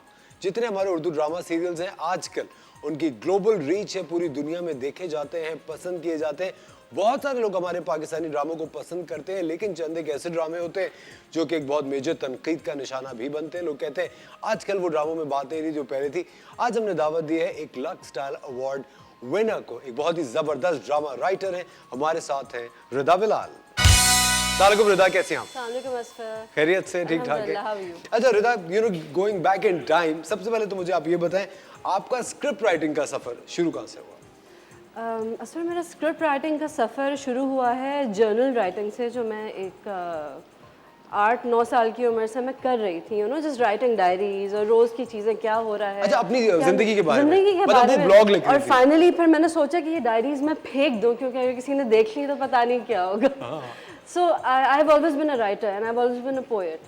तो जब मैं poet also? Yeah, I do write poetry. तो मुझे ये था कि जब मैं इंस्टीट्यूट में गई थी अपनी फिल्म मेकिंग डिग्री के लिए, तो मैं वहाँ सीखने नहीं गई थी, मैं वहाँ शौक के साथ गई थी, you know, to further polish it. तो ये स्कूल से चल रहा है। एक्सेलेंट। अच्छा, जो पहला पीस आपने लिखा था वो ड्रामा था, सीरियल था, क्या था? The first thing that you wrote? अच्छा, the first thing that I wrote was very special. वो मेरी थीसिस थी, ठीक है, जिसमें फॉर्चुनेटली जब वो कुछ लोगों के पास गई तो सरमद खूसट उनको इतनी पसंद आई that you know he said I am going to play the father, और वो मेरा यूनिवर्सिटी का प्रोजेक्ट था। तो आई थिंक वहाँ से there was no turning back, क्योंकि उसका जो रिस्पॉन्स था तो आई न्यू कि अब यही है। लेकिन रिदा, जब पहला प्रोजेक्ट आपका, जो पहला जो आपने पहली चीज़ लिखी थी, जब उसकी तश्कील हो रही थी, ड्रामाई तश्कील, जब वो ड्रामे में कन्वर्ट हो रहा था, उस वक्त जिस तरह हम लोग कभी भी कोई शो कर रहे होते हैं या कोई ड्रामा कर रहे होते हैं, जब तक वो ऑन एयर नहीं आता एक मेजर नर्वसनेस होती है कि पता नहीं इसका क्या मुस्तकबिल होगा, इस ड्रामे का, इस प्ले का क्या फेट होगा। आपकी क्या फीलिंग्स थी पहले प्रोजेक्ट? अच्छा, मेरी ये फीलिंग्स तो आई थिंक 10 फोल्ड और ज़्यादा इसलिए थी क्योंकि मेरा ताल्लुक़ रहा है चैनल से विद कंटेंट डिपार्टमेंट्स। तो मैं ऑलरेडी एक चैनल पे काम कर रही थी व्हेन आई क्विट, और जब मुझे लगा कि अब मुझे अपना लिखना चाहिए है, तो यू नो एक वो बैगेज भी था, एक था कि एक बैकग्राउंड है, चीज़ें हैं, सबको पता है कि पहले से यहाँ से हूँ तो क्या होगा, but anyway it turned out nice. लेकिन आपको खौफ था डेफिनेटली कि हिट होगा, फ्लॉप होगा, अच्छा, लोग पसंद करेंगे, एक्टर्स क्या कहेंगे? वो रेटिंग मीटर्स वाला मामला मेरा है ही नहीं। आई ऑनेस्टली आई फील मैं एक बहुत सेल्फिश राइटर हूँ, मेरा अपना आप होना उसमें बहुत ज़रूरी है, इसीलिए मैंने आई थिंक 6 साल में अभी 3 ड्रामास किए हैं सिर्फ, बाकी मैं डिजिटल पे हूँ, क्योंकि मुझे लगता है कि आपका अपना आप जब उससे निकल जाता है ना, you lose the soul of it. I can't do that. 100% ये चीज़ मैं मानता हूँ। और अगर आप किसी चीज़ में अपना सोल नहीं डालते तो मेरे ख्याल से वो पर्सनल एक जो चीज़ को कस्टमाइज करते हैं या पर्सनलाइज करते हैं, वो चीज़ रह जाती है। अच्छा रिता, आजकल आपको ये बात सुनने में भी आती होगी, चंद एक लोग हैं वो ये ज़रूर कहते हैं कि यार वो ड्रामे में आज वो बात नहीं रही है। अच्छा, अब बहुत सारे लोग हैं जो कि इतनी डेप्थ में भी नहीं जाते, एंड क्रेडिट्स भी नहीं पढ़ते, वो सिर्फ 10 मिनट का ड्रामा देखते हैं और एक सीन के ऊपर पूरी तस्वीर बना लेते हैं, और फिर आप किसी को बताएं कि मैं ड्रामा लिखती हूँ, यार तुम आजकल कैसे ड्रामे लिख रही हो भाई, ये क्या आ रहा है? इस तरह मैं की अगर थोड़ी सी लिबर्टी ले सकूं सच बात करने की, Please, क्योंकि that's please, the what stage I is am all yours. About. देखें, एक स्क्रिप्ट को एक गन्ने की मशीन में डाला जाता है, एंड प्रोडक्ट वो यूजुअली निकलता ही नहीं है, क्योंकि प्रोड्यूसर को अपना पर्सपेक्टिव चाहिए, चैनल हेड को अपना चाहिए, कंटेंट हेड को और कंटेंट की लड़कियों को अपना चाहिए। तो आप कहाँ हैं? अब सिर्फ एक ढांचा 5 दफ़ा आप रीराइट कर रहे हैं एक चीज़ को कि भाभियाँ डालो और नंदे डालो क्योंकि मसाला नहीं है। सो बात यह है कि जब ये होता है तो फिर क्या होगा? वजूद नंद से है वजूद नंद से है। ये क्या खैर किसी के शेर को इस तरह हमें नहीं करना चाहिए, समझ तो आप लोग होंगे, लेकिन हृदय वैसे अफसोस की बात तो है काफी हद तक। लेकिन मुझे लगता है कि चंद एक, जिस तरह मैं आपका लिखा हुआ प्ले अभी जख्म कर रहा था, हम लोगों को इतना ज्यादा उसको चेंज करने की जरूरत नहीं पड़ी थी। It was quite a tailor made for everybody जो लोग करते। लेकिन मुझे एक बात बताएं, जिस तरह आप कह रही हैं कि पर्सनलाइज आप कोई ना कोई चीज डालती हैं, आप अगर मैं जख्म की बात करूं जो कि बहुत वाइडली वॉच था, हम लोग TRPs को हमेशा लीड करते रहे जख्म के अंदर, मुझे क्या पता है जख्म में आप किस कैरेक्टर से रिलेट कर रही थी? क्योंकि जो राइटर होता है, मैंने एक चीज हमेशा देखी, जो राइटर होता है वो अपने आप को जेंडर चेंज में भी डाल देता है, वो कहीं पे भी अपने आप को डाल देता है, कभी माँ के रोल में डाल देता है, आपको पता नहीं चलता। लेकिन जो जितने भी बड़े राइटर्स हैं, जो स्क्रिप्ट राइटर्स रहे हैं बड़े सगीर के, आप जितने भी बड़े राइटर्स ले रहे हैं उनको, वो कहते हैं हम किसी ना किसी एक कैरेक्टर में हम होते हैं। डेफिनेटली ऐसा है। मैं वो हूँ जो आगा अली ने प्ले किया था। आगा अली ने प्ले किया। बिकॉज मेरा दुश्मन मेरा दिमाग है, मैं ना भूल सकती हूँ ना मैं माफ़ कर सकती हूँ। अच्छा, माफ़ नहीं कर सकती? आई कांट, और ये मेरे लिए एक प्रॉब्लम है, बट है। अच्छा रहता है, अगर हम आपकी शख्सियत की, आपकी ज़िंदगी को अगर देखते हैं, एक it's in constant transitioning phase, एक के बाद एक, चाहे आपका लुक हो, चाहे आपकी जनरल राइटिंग की भी फील हो। अच्छा, अगर आपके तीनों सीरियल्स को देखें या जो शॉर्ट फिल्म्स आप लिख रही हैं उनको देखें, वो उनमें सिमिलैरिटी का एस्पेक्ट बिल्कुल नहीं है। आप चैनल में काम कर रही थी, वो छोड़ के आप राइटर बन गई, अब आप एक नया वेंचर आपने अभी लॉन्च किया जिसकी तरफ थोड़ी देर बाद आएंगे। लेकिन फिर then you know you experiment, not experiment but you know ये लुक चेंज एक बहुत मेजर स्टेप होता है। कि आप मुझे बात बताएं, ये आपकी शख्सियत का हिस्सा है या लाइफ इवेंट्स आपको चेंज कर रहे हैं? 70% मैं कहूँगी ये लाइफ इवेंट्स हैं, क्योंकि मैंने एक बात है, it might sound a little dark, लेकिन ये एक सच्ची बात है कि मुझे लगता है कि हम क्लासरूम से उतना नहीं सीखते जितना हम कोर्ट रूम्स, हॉस्पिटल रूम्स और कब्रिस्तान से सीखते हैं। बिल्कुल सही। So I have learn from there. Absolutely, कितनी सही बात है, बेहतरीन बात कही है भाई, वेरी नाइस। ये चीज़ तो आप सही कह रही, मेरे ख्याल से जो टूट इंसान के अंदर डेवलप होती है, वो आपको टूट जो है वो बहुत कुछ सिखाती है। अच्छा Rida, if you talk about competition, how lethal is the competition between writers? Oh god, don't ask. क्योंकि मैं अभी थोड़े दिन पहले की बात है, तकरीबन अगर आप चले जाएं साल या 1.5 साल पहले की बात है, कोई एक राइटर ने किसी का ड्रामा लिफ्ट करके लिखा, उसके ऊपर सब एक ब्लॉग लिखे जा रहे थे कि ये लिख दिया, वो लिख दिया, ये लिख दिया, वो लिख दिया। देखिए, मुझे लगता है कि क्योंकि हर कोई लाइमलाइट में है और हर किसी का काम सामने आना होता है, one should not be too mean about it, पहली बात, ठीक है। जहाँ तक कंपटीशन की बात है, क्योंकि मुझे तो, मैं उस रेस से इस वक्त बहुत दूर हूँ। मैं जैसे आपको बताया, मैं लिटरली अपनी खुशी के लिए कर रही हूँ। बट मुझे ये चीज़ लगती है कि डायरेक्टली या इनडायरेक्टली बहुत तनकीद की जाती है, और कंपटीशन भी है राइटर्स में। मैं अगर आपको बताऊं तो मुझे ये बात पता चली है कि लिटरली अगर आप किसी प्रोडक्शन हाउस में गए हैं तो बहुत लोगों की नज़र टेबल पे होती है कि किसकी रखी हुई है स्क्रिप्ट्स, कौन अब क्या करने वाला है, अच्छा। कैसे होगा, ये मुझे बताया गया है। अच्छा। कि बातों बातों में, अच्छा वो अब क्या लिख रही है, वेरी नाइस। तो है, तो ऑफ कोर्स है। अच्छा, हम एक और राइटर थी, उनका मैं नाम नहीं लेना चाहूँगा, उनका इंटरव्यू कर रहे थे, वो कहने लगी कि जब मैं जाती हूँ किसी प्रोडक्शन हाउस में या चैनल मुझे इनवाइट करते हैं एक मीटिंग के लिए, तो वो मुझे मिसाल देते कि यार आप रिदा बिलाल की तरह कुछ लिखें या आप इनकी तरह कुछ लिखें। हाँ। तो रिदा आपको भी यकीनन कहते होंगे कि रिदा यार इसकी तरह कुछ लिखो या उसकी तरह कुछ लिखो। मैं एक बात बताऊं जो कि मेरे लिए खुशी की बात है। नदीम बेग साहब, the director, he is obviously is best at his work. मुझे उन्होंने एक दफ़ा एक बात कही थी, एक स्क्रिप्ट थी जो कि बहुत चेंजेस हुए थे, उन्होंने कहा मुझे इसमें रिदा चाहिए।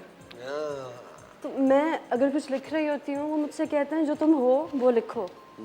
सो I am happy with that. Excellent. खवातीन और हज़रात, वक्त हो जाता है एक छोटे से break up and conversation with Rida. We will be right back.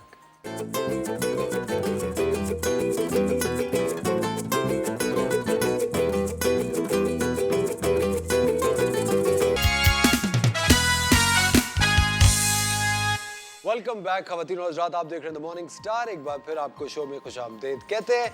आज हम बात कर रहे हैं ड्रामा राइटर रिदा बिलाल से, और हमारे साथ है शेफ मुनीजा।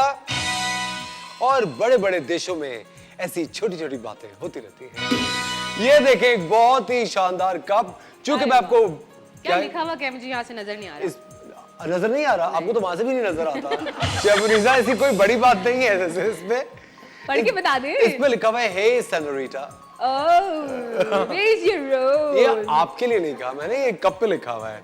अच्छा, बाय द वे, जिस तरह के मैं आपको बता रहा था कि रिदा बिलाल जो कि एक बेहतरीन राइटर है, लक्स स्टाइल अवार्ड विनर है। इनको ऑफ कोर्स रिदा के लिए वैसे अवार्ड के लिए तालियां, खुद गर्ल्स के लिए रिदा को लक्स स्टाइल अवार्ड दिया गया था।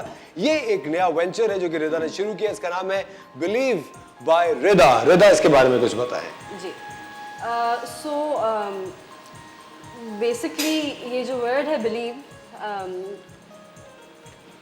मेरा बिलीफ सिस्टम बड़ा स्ट्रांग रहा है शुरू से। एक्सेलेंट। अब वो बिलीफ सही हो या गलत, उससे हिलना बहुत मुश्किल है।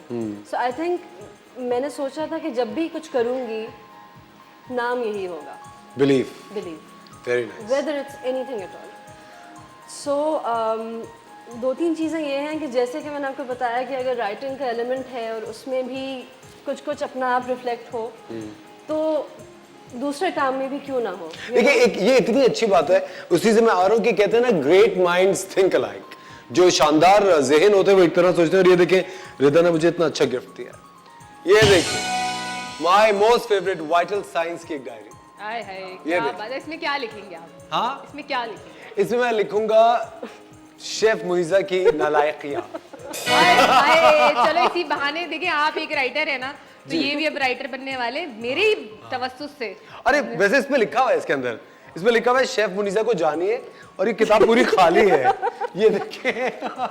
तो देखिए, अब लोग जानने की कोशिश करेंगे और फिर इस किताब को पुर करेंगे, है ना? बिल्कुल सही कह रही हूँ ना मैं? लेकिन मुझे इतनी मजे की यहाँ पे ये नजर, ये मुझे पता आपकी नजर जिस चीज पे है।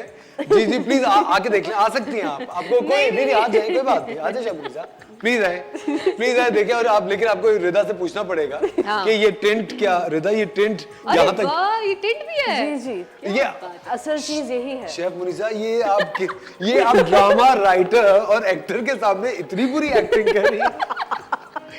यही देख के आप यहाँ तक देखिए, लड़कियों को ना आजकल ये बड़ा पसंद आया हुआ है आजकल, है ना? और इसका यकीनन यूज करने के बाद बड़ा अच्छा सा रिजल्ट भी होगा। आप शेफ मुनीजा, क्या आप लोग चाहते कि शेफ मुनीजा लाइव टेंट लगाएं बिलीव का? क्या बात। हाँ, इतने मुश्किल से, प्लीज हम चाहते कि लगाएं शेफ मुनीजा, प्लीज आप लाइव टेंट लगाएं, जबकि वो राय ना जाए। बताएं। अच्छा, जल्दी से बताएं रिदा, ये आपको ख्याल वैसे कैसे आया? देखिए, सिंपल सी चीज़ है कि मुझे लगता है कि मैं और काफ़ी और लोग, you know, we really live in the past. पुरानी चीज़ें बहुत कंफर्ट देती हैं, अजीब सुकून होता बहुत कंफर्ट। पुराने गाने, पुरानी films, it's almost like comfort food. इनके गाने आई थिंक वो अच्छे वक्त याद आते तो हैं। मुझे ये लगा कि व्हाई नॉट इन चीज़ों को सामने ले आऊँ, you know, in the form of some merchandise. So and I think ये चीज़ बड़ी क्लिक हुई है लोगों के साथ। मुझे सबसे ज़्यादा ऑर्डर्स इसके आए हैं वाइटल साइंस के, क्योंकि मुझे लगता है वाइटल साइंस का जो म्यूजिक था Rida, it takes you back in time. एक वो बात है। दूसरा मुझे लगता है कि जब आप पुराने वक्तों की बात करते हैं तो वो वक्त कुछ नहीं होता। आई थिंक उस वक्त जो आप होते हैं, आपको अपना, आपको वो वाला अपना आप याद आता है कि यार मैं क्या इंसान था और मैं किन सोचों में था। अच्छा, मुझे ऐसा लगता है कि जब मैं ये गाने वगैरह सुन रहा होता हूँ ना, since we connected by the 90s and so much more, अरे वाह, it's a personalized diary। भाई रिदा, थैंक यू वेरी मच, बहुत बहुत शुक्रिया। ये बहुत ही खूबसूरत तोहफा है। मेरे ख्याल से ये जो एक, चूंकि आप खुद भी लिखती थी ना, ये बात जो आपने कही ना कि जो नदीम बेग साहब ने आपसे कही थी कि इसमें रिदा मुझे नजर नहीं आ रही, आप लिखती थी, तो देखें आप वही तोहफा आज लोगों को दे रही हैं। You want people to write, क्योंकि आप खुद भी एक लिखारी हैं, आप लिख रही होती है। रिदा मुझे बात बताएं, और ये जो बिलीव में और क्या क्या प्रोडक्ट्स हैं जो कि लोग ले सकते हैं? बेसिक चीज़ जो है that is a lip and cheek tint. इसकी अच्छी बात ये है कि इसमें देयर आर 0 केमिकल्स। इसमें वो सारी चीज़ें हैं एक्चुअली जो बहुत, मैं ऑनेस्टली कह रही हूँ, आप बेशक ब्रेड पे भी लगा के खा लें, आपको कुछ नहीं होगा। चलो, It's that healthy। ये तो मसला ही सॉल्व हो गया। इस महंगाई के दौर में लगाएं भी और खाएं भी। जो है रिजल्ट है मैंने देखा। और वो जो अक्सर हम टेंट्स लगाते हैं ना, वो बहुत ज्यादा डार्क हो जाते हैं या बहुत ज्यादा स्टेन छोड़ जाते हैं। If you allow me, मैं इसकी USP बता दूं कि ये है क्या या मैंने बनाया क्यों है। प्लीज बताइए। लास्ट ईयर गई थी, मेरी ड्रीम थी कि मैं हुंजा जाऊं। वहाँ आपको जाते ही खुदा नज़र आ जाता है। एंड वहाँ से I got apricot kernel oil. मुझे था मैं वो यूज़ करूँ किसी चीज़ में, तो इसमें हुंजा का ऑयल है, इसमें 100% बीटरूट है, इसमें कोई केमिकल नहीं है। अच्छा, और इतनी अच्छी खुशबू है सर, बहुत मजे की खुशबू ये है। मैंने बहुत प्यार से बनाया। जबरदस्त। ये अच्छा रिदा, इसमें आपके इस लाइन में टेंट्स हैं, मग्स हैं, डायरीज हैं? फिलहाल ये और ये आप और एक्सपेंड करने का सोच रही हैं? लेट्स सी क्या होता है। और इस वक्त आपकी स्क्रीन में बिलीव बाय रिदा का इंस्टाग्राम लिंक आ रहा होगा, बिलीव बाय रिदा। आप इंस्टाग्राम पे फॉलो करें, आप ऑर्डर करें, ये खूबसूरत चीज़ें। और मैं आपको एक बात बता रहा हूँ, कोई भी जिसको भी आप जानते हो, जिसको आप 90s बेबी कहते हो, जो लोग 90s में बड़े हो, उनके लिए ये बेस्ट गिफ्ट्स हैं। That's so nice। और मैं तो चाहता हूँ कि यंगस्टर्स को एक गिफ्ट दें ताकि उनको पता चले कि हम कितने खूबसूरत दौर से गुजरे। वाकई। और वो बेहतरीन म्यूजिक, नोटबुक वहाँ पे है, उस पे हमारे जो बचपन वाली जो कैंडीज और वो सब चीजें थी ना, इतनी मजे की वहाँ पे नजर आ रही है। शेफ मुनीसा, आज आपको यही एक गिफ्ट मिलेगा। उसमें कैंडीज हो या लाइव कैंडीज रखी हुई हो या चॉकलेट्स हो, तरबूज हो, आप मत सोचें। आपको जो मिलना था आपको मिल चुका है।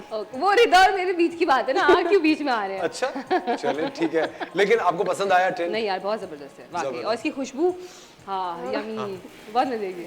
अच्छा रिदा, मुझे एक बात बताएं, अभी मुस्तकबिल में कौन कौन से प्रोजेक्ट्स हैं जो कि आप लिख रही हैं? What do you look forward to? उससे पहले मैं सिर्फ एक चीज़ इसकी I would like to add, जो शायद मैंने इतनी पब्लिकली नहीं कही है। This is actually for a charitable purpose. For a charitable purpose. Charity purpose? अरे वाह। मेरा इसमें पर्सनल गेन कुछ भी नहीं है। आई जस्ट वांट कि इससे जो भी हो जनरेट, वो कहीं और चला जाए। अच्छा, कहाँ चला जाए? एनीवन, कोई किसी भी चैरिटी के लिए, किसी की मदद के लिए, anything, but it will not go to me. अच्छा, मुझे एक बात बता रहा था, चूंकि एक जो क्रिएटिव राइटिंग का जो सारा प्रोसेस होता है, उसके लिए बहुत ज़्यादा ज़रूरी होता है इंसान का अपना एक्सपोजर होना, एक बार अपना एक मेंटल ब्लॉक से आज़ाद होना। क्योंकि हम लोग, आपको पता है, हालात की वजह से, इन्वायरमेंटल एक्सटर्नल फैक्टर्स की वजह से दिमाग स्टक होता रहता है इसी चीज़ में। आप उससे ब्रेक अवे करने के लिए क्या करती हैं? मैं उससे ब्रेक अवे करने के लिए ही ये कर रही हूँ। बिलीव कर रही हैं? Honestly, just to keep busy. मुझे लगता है कि कोविड ने ना अच्छा खासा बेड़ा गर्क किया है, लंग्स का भी और दिमाग का भी। बिल्कुल। सो बहुत अच्छी चीज़ें भी निकल के आई हैं कोविड से, और बहुत बुरी चीज़ें भी निकल के आई हैं। लाइक मुझे अब तक याद है, मैं 6 महीने तक वॉक प्रॉपरली, सीढ़ियों पे मैं चढ़ नहीं पा रही थी, सांस का मुझे इतना इशू था post Covid. So you know, मैं ये छोटी छोटी चीज़ें जो है ना, जूसिंग करना, and I just saw the colour of beetroot, चुकंदर का प्यारा तरीन रंग, और मैंने सोचा ये था मैं अपने लिए बना के रखूंगी। तो मैंने कहा अपने लिए क्यों बनाऊं, मैं सबके लिए बनाती हूँ। हाँ, बिल्कुल सही बात है, of course. So you know, काफ़ी चीज़ें आई थिंक वहाँ से लिंक्ड हैं। तो वो सब एक, मेरे ख्याल से हम लोगों के अंदर नेगेटिव एनर्जी बहुत बढ़ गई है, उसको अगर हम किसी अच्छे काम में सर्व का, ऑफ कोर्स मेरे ख्याल से। और इस तरह के जो क्रिएटिव काम होते हैं, ये आपका दिमाग खोलते हैं, आपका ज़हन खोलते हैं। और मुझे ऐसा लगता है कि कोई भी चीज़ अगर आप तख्लीक करते हैं और आप उसको औरों तक पहुंचाते हैं, तो मुझे लगता है उस चीज़ का पर्पस पूरा हो जाता है, वो जगह अपनी सही जगह तक वो चीज़ पहुंच जाती है। Rida, what projects to look forward to? क्या लिख रही हैं आजकल आप? एक प्रोजेक्ट है जो अभी प्री प्रोडक्शन फेज में है, वो बहुत वेरी स्पेशल प्रोजेक्ट, वो काफ़ी अरसे से रुका हुआ था। सो फाइनली उस पर काम चल रहा है, तो इंशाल्लाह मार्च में उसकी शूट है। तो वो मैं रीड कर रही थी कि अगर मैं उसको मज़ीद बेहतर कर सकूँ किसी तरह। बाकी एक नया चैनल लॉन्च होने वाला है, उस पर मेरे 2 प्रोजेक्ट्स आएंगे, by the name of grey and Wonderland. And English के? नहीं, उर्दू सीरीज। बहुत डिफरेंट, क्योंकि ये चैनल इसकी खासियत ही ये है कि वो चाह रहे हैं कि बहुत ही डिफरेंट किस्म के वो हों। एंड बड़े छोटे मुख्तसर से 13 एपिसोड्स 14 एपिसोड्स एक्सेलेंट, जो पुराना यहाँ पे हमें पुरानी नहीं चीज जो करने पहले को होती मिलता। थी। हाँ, जो यहाँ यूजुअली नहीं करने को मिलता, बिकॉज 26 तक तो लेके ही जाना है, 30 तक तो लेके ही जाना, और अब 50-55 पे बात चलेगी, इसलिए मैं गायब हो गई हूँ। कितने अफसोस की। मॉनेटरीली तो सही होता है, लेकिन कभी कभी आपको पता है हमें खुद करते हुए लग रहा होता है यार ये खत्म क्यों नहीं कर रहे हैं इसको। बट रिदा बहुत शुक्रिया, आपने शो के लिए वक्त निकाला। खवातीन और हज़रात, बिलीव बाय रिदा को फॉलो कीजिए और ऑर्डर कीजिए ये बेहतरीन चीजें। रिदा एक बहुत ही शानदार राइटर है, हमारी दुआ है कि आप इसी तरह कामयाबी का सफर तय करती रहें। वक्त हो जाता है खवातीन और हज़रात एक छोटे से ब्रेक का। ब्रेक के बाद आपकी मुलाकात करेंगे किचन क्वीन से। मिलते हैं आपसे ब्रेक के बाद।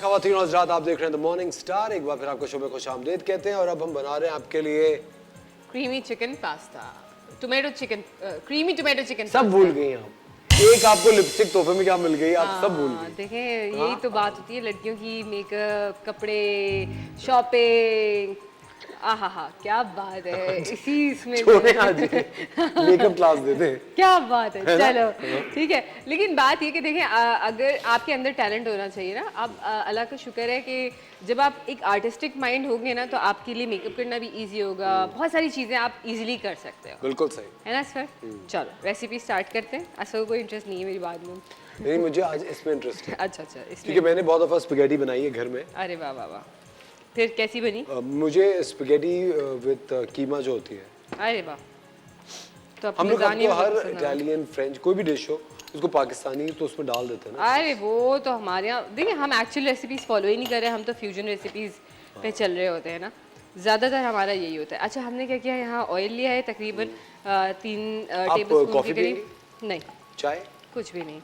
ठीक है, क्यों पिला रहे थे आप मुझे? मैंने कहा मैं मंगा लेता हूँ। क्या बात है भाई। अच्छा, इसके अंदर आपने फाइन चॉप्ड गार्लिक ऐड करना है, तकरीबन 3 से 4 जगह जो है आपने गार्लिक के शामिल करने, उसको गोल्डन कर लेना है। अच्छा, इसमें 2 चीज़ें आप कर सकते हैं कि अगर आप चिकन ओमेट करना चाहें तो वो आप बिल्कुल कर सकते हैं, क्योंकि इसके अपने फ्लेवर्स इतने स्ट्रॉन्ग हैं और आप हटा सकते हैं इसमें चिकन। ठीक है, लेकिन अगर आप, हमारे यहाँ तो माइंड में ये है ना कि भाई कोई भी चीज़ बना रहे हैं, चिकन या मीट कोई भी ऐड होना चाहिए, तो आप इस स्टेज पे जब गार्लिक गोल्डन हो जाएगा तो आप इसमें चिकन ऐड कर देंगे। ठीक है, तो जो हमारा गार्लिक का अरोमा आना शुरू हो गया है, गोल्डन हो गया, तो मैं इसके अंदर तकरीबन 250 ग्राम्स जो है मैंने चिकन को, बोनलेस चिकन क्यूब्स में कट करवा लिया था, वो इसके अंदर मैंने शामिल कर दिया। ठीक है, इतने दिन बाद आज मेरी मुलाकात हुई है चिकन से। कैसी हो, ठीक हो? नहीं, मैं तुमसे नाराज हूँ। बहुत बदतमीज हो गई हो। मैं तुमसे नाराज हूँ, तुम आजकल पूछ नहीं रहे मुझे। अब इस तरह बात करेंगी तो वो जवाब तो नहीं देगी आपको। मैं इसके तवज्जुह से आपको जवाब दे रही हूँ। ओ, आप अपने आप को चिकन कह रही हैं? शर्मिला प्लीज यार। क्या हो गया? चले देखिए वैसे जो है ना, बात तो आज बिल्किस आपा ने क्या कही थी कि जो हम खा रहे हैं ना हम वही बनते जा रहे हैं। तो जो है, तो मेरी बात सुने, वो जो हमें रेस्टोरेंटों में गधे और उसका, तो अब आपको रास्ते में लोग तो मिलते ही हैं, तो आप अक्सर उनको कुछ इसी तरह के बंदा बोल भी देता है गुस्से में, तो आप सोचे वो क्वालिटीज नजर आती हैं तो आप बोलते हैं ना, है ना। तो फिर बस, तो शर्मिला बत्तख का गोश्त भी तो जायज है। हाँ, रैबिट भी आप खा सकते हो। हाँ, तो हम क्या वो बन जाएंगे? हॉप करने शुरू कर देंगे आप, है ना। ठीक है। अच्छा, वैसे हमारे बच्चों में ये खुसूसियत होती है। मुझे पता है, जब मैं चीज़ सोचता हूँ मुझे इतनी अजीब सी बातें याद आती हैं। आपको बातें याद नहीं आती है, फिर आप इमेजिन करना शुरू कर देते हैं। मैं कह रहा हूँ कि अगर किसी ने खरगोश बहुत ज्यादा खाया हुआ, हाँ, तो वो हॉप करता हुआ जाएगा, हॉप करता हुआ आएगा। नहीं, और आपने उसे दफन करे तो अंदर से कहीं वो सुरंगे बना के बना देगा। अरे वाह वाह वाह, क्या बात है। सोच आती है ना भाई, खाते हैं लोग, खाने वाले तो खा ही रहे होते हैं सबको। जब क्या कह सकते हैं, यहाँ पे तो लोग किसी चीज़ को नहीं छोड़ते हैं अक्सर, ये तो है ना। अच्छा देखें, चिकन हमारी थोड़ी सी डन हो गई है, तो इसको हम साथ साथ ये कुक भी होती रहेगी। और मैं इसके अंदर जो है वो 2 से 3 टमाटर मैंने ब्लेंड कर लिए थे, वो शामिल कर रही हूँ। ठीक है, और साथ साथ हम इसके अंदर बहुत सारे इंग्रेडिएंट्स नहीं शामिल कर रहे हैं। ये चिली गार्लिक सॉस है, ये तकरीबन जो है हाफ कप के करीब आपने ये शामिल कर लेनी है।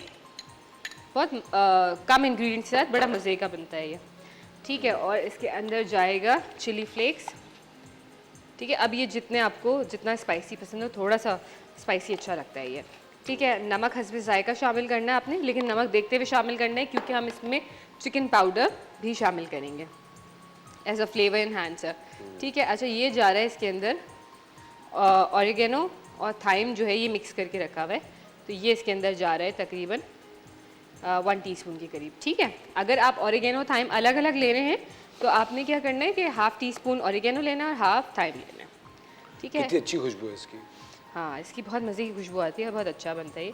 अच्छा, इसको जो है आपने पकाना है ताकि चिकन कम्प्लीटली डन हो जाए आपकी ना, और ये साथ में ये भी हो जाए। अच्छा, साथ साथ इसके अंदर मैं ऐड कर रही हूँ चिकन पाउडर, तकरीबन 1 टेबलस्पून के करीब हमने इसके अंदर चिकन पाउडर शामिल करना है। जो हम अक्सर कहते हैं ना कि हमें वो बाज़ार वाला फ्लेवर नहीं आ रहा घर में, उसके ये रीज़न्स होता है क्योंकि मार्केट में जब आप रेस्टोरेंट्स में खा रहे होते हैं तो उसमें चिकन पाउडर एडेड होता है, ठीक है। तो ये आपने मिक्स करा, और सबसे मज़े का जो इंग्रेडिएंट है ना वो उसका है क्रीम। जब इसमें क्रीम जाती है ना इसमें इतना मज़े का हो जाता है।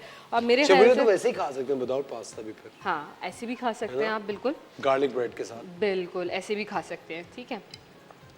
तो थोड़ा सा इसको हम भून लेते हैं, चिकन को डन कर लेते हैं। बहुत इजी क्विक रेसिपी है और जल्दी से बच्चे मेरे यहाँ अक्सर लंच टाइम में ये बन रहा होता है, जब बच्चे जो है स्कूल से आने वाले होते हैं तो मैं जल्दी से जो है ना ये बना लेती हूँ, बड़े शौक से खा लेते हैं। और मैं उसमें ना चिकन नहीं ऐड करती, फिर ऐसे ही बच्चों को विदाउट चिकन पसंद है क्योंकि जो टमाटो का अपना फ्लेवर आ रहा होता है क्रीम के साथ मिल के, बड़ा प्यारा आता है। बहुत और चीज़ें भी तो ऐड कर सकती है। अच्छा, मेरे बच्चे जो है ना वो सॉसेजेस जो होते हैं ना वो पसंद करते हैं इसके अंदर, तो मैं वो भी ऐड कर देती हूँ। या अगर आपके पास रेडीमेड चंक्स रखे हुए हैं, चिकन चंक्स, तो वो आप ऐड कर सकते हैं। अच्छा, रेडीमेड कोफ्ते जो बने हुए हैं उसको भी आप कट करके वो भी ऐड कर सकते हैं। तो आप मुझे जहर लगता है रेडीमेड कोफ्ते। भाई अब पसंद है लोगों को, तो मार्केट में आ रहे हैं ना वो सामान और बिक भी रहे, ठीक है। कीमा भी तो ऐड कर सकते हैं। हाँ, बिल्कुल कीमा भी ऐड कर सकते हैं। तो जो आपके पास अवेलेबल हो आप इसके अंदर ऐड कर सकते हैं। अच्छा, देखिए ये थोड़ा थिक होना शुरू हो गया। अब मैं इसके अंदर जो है वो क्रीम शामिल करूँगी, ठीक है। ये क्रीम 1 पैक आपने पूरा शामिल कर देना है, ठीक है। अच्छा, इसको मिक्स कर लेते हैं। वाह, ये तो बहुत अच्छा लग रहा है। ये बहुत मज़े का बनता है। और जो है जैसे इसको मिक्स करा 1 मिनट तक इसको और भी इसके अंदर फ्यूजन कर सकते हैं ना चीजें। हाँ, बहुत सारी आप वेजिटेबल्स भी ऐड कर सकते हैं। वेजिटेबल्स भी ऐड कर सकते हैं। रात का सालन ऐड कर सकते हैं। हाँ, अगर 1-2 दिन पुरानी दाल हो वो भी ऐड करते हैं आप, कर लें। पराठे भी ऐड करते हैं, रोटियां भी ऐड करते हैं, तंदूर के नान पड़े हैं वो भी काट के ऐड कर दें, जो आपका दिल चाहे वो ऐड सही बताएं, ये तो कुछ और बन जाएगा फिर ये। तो अब जब आपको ऐड करना है आप कर रहे हैं। मेरी तो रेसिपी यही है, आपने इसको फॉलो करना है तो मेरी रेसिपी नहीं, मैं कह रहा हूँ देखें आजकल महंगाई की वजह से घर में इतना पुराना खाना तो रखा होता है। हाँ, तो वो सारा ऐड करें। भाई पुराना खाना क्यों रखना है, आप उतना पकाओ ना जितना आपको जरूरत है। और जो बच जाए उसका क्या करें? देखिए, बच जाए तो सुबह नाश्ते में खिला दें, हस्बैंड को लंच में पैक करके दे दें, पड़ोसियों के यहाँ भेज दें। हस्बैंड अगर कहेंगे नहीं जी मुझे तो ताज़ा बना के दें, फिर हाँ, तो एक काम करें, एक तो कोशिश करें जो इस वक्त चल रहा है ना खाना बिल्कुल भी ज़ाया ना करें। जितना आप लोग को खाना है, जितनी कंजम्पशन है उतना ही बनाएं, उससे एक अगर पर्सन के हिसाब से ज़्यादा भले कर लें आप, और जो है उसको कोशिश करें उसी टाइम में फिनिश कर लें। अगर आपको लगता है कि आज बहुत ज़्यादा बन गया है तो अपने पड़ोसियों के यहाँ भेजें, उनको भी खुश करें, ठीक है। बिल्कुल सही। और जो है क्योंकि बात ये कि खाना बांटने से भी उसमें बरकत भी होती है, बिल्कुल सही बात है। या फिर आप इस तरह के पैकेट्स बना लें कि सुबह बच्चों को जब स्कूल ड्रॉप करने जा रही हो तो या दफ्तर जा रहे हो तो आप रास्ते में किसी को दे दें। बहुत क्योंकि आपको पता है बहुत सारे लोग, शेफ मुनीसा मैं आपको बता नहीं सकता हूँ, जिस तरह लोग बिलक के गाड़ियों पे अब भीख मांगने आते हैं, पैसे मांगने के लिए आ रहे होते हैं, उनके चेहरे देख के पता चल रहा होता है कि कितनी कसम पुरसी में वो जिंदगी। असल मैंने कल एक वीडियो देखी, मुझे इतना अफसोस हुआ।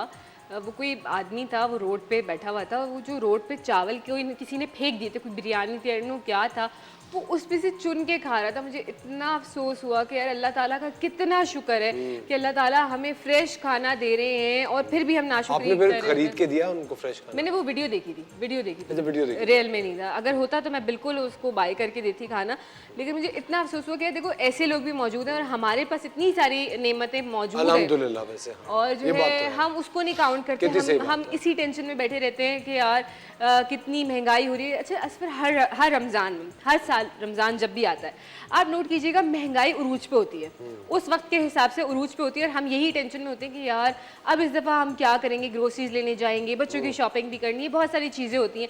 लेकिन अल्लाह ताला इतने अच्छे से वो निकाल देते हैं, मतलब हम कपड़े भी लेते हैं, हम खाना भी अच्छे से अच्छा खा रहे थे। अच्छा बहुत से लोग ये प्लान करते हैं कि इस दफ़ा फ्राई नहीं बनाएंगे, हम जो है सिंपल जो है खाना खा लेंगे, लेकिन फिर ये होता है कि रमज़ान में फिर भी बना रहे होते हैं, तो वो अपना बजट देखते हुए प्लान करते हैं। जिस तरह लोग जिम नहीं ज्वाइन करते, फीस भरते थे कि अब रोज जाएंगे पर 2 दिन बाद छोड़ देते हैं, इसलिए रमजान के शुरू के 2-3 रोजे सब कहते हैं इस बार हम ये नहीं करेंगे और तीसरे रोजे से सब वही पकोड़े माशाल्लाह। वक्त हो जाता है छोटे से ब्रेक का, मिलते हैं आपसे ब्रेक के बाद।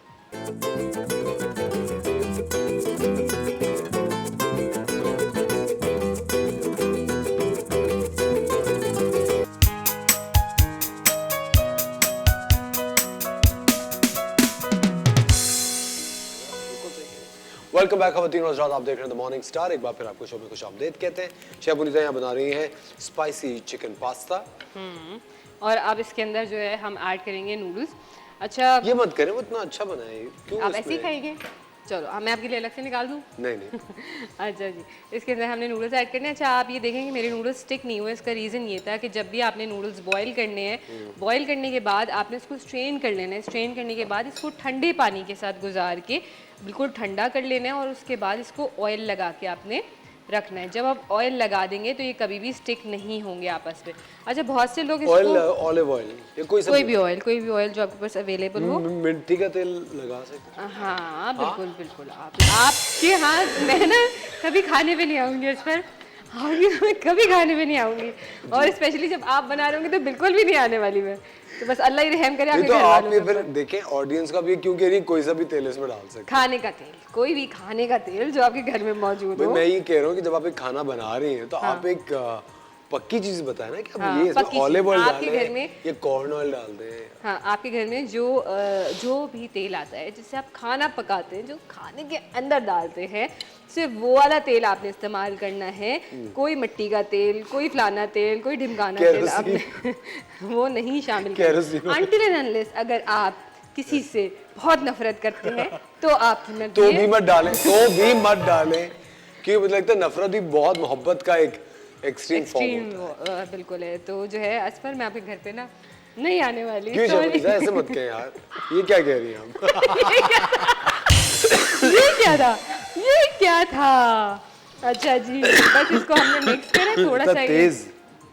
क्या है ये? नहीं कुछ भी तेज नहीं है। अच्छा एक्टिंग करते हैं ये, आपको पता है ना आप लोगों को कि ये एक्टर है तो इनकी बात पे ट्रस्ट नहीं करिएगा आप। अच्छा शबनी से इसको हम गार्निश किससे करेंगे? सिर्फ पुदीने से?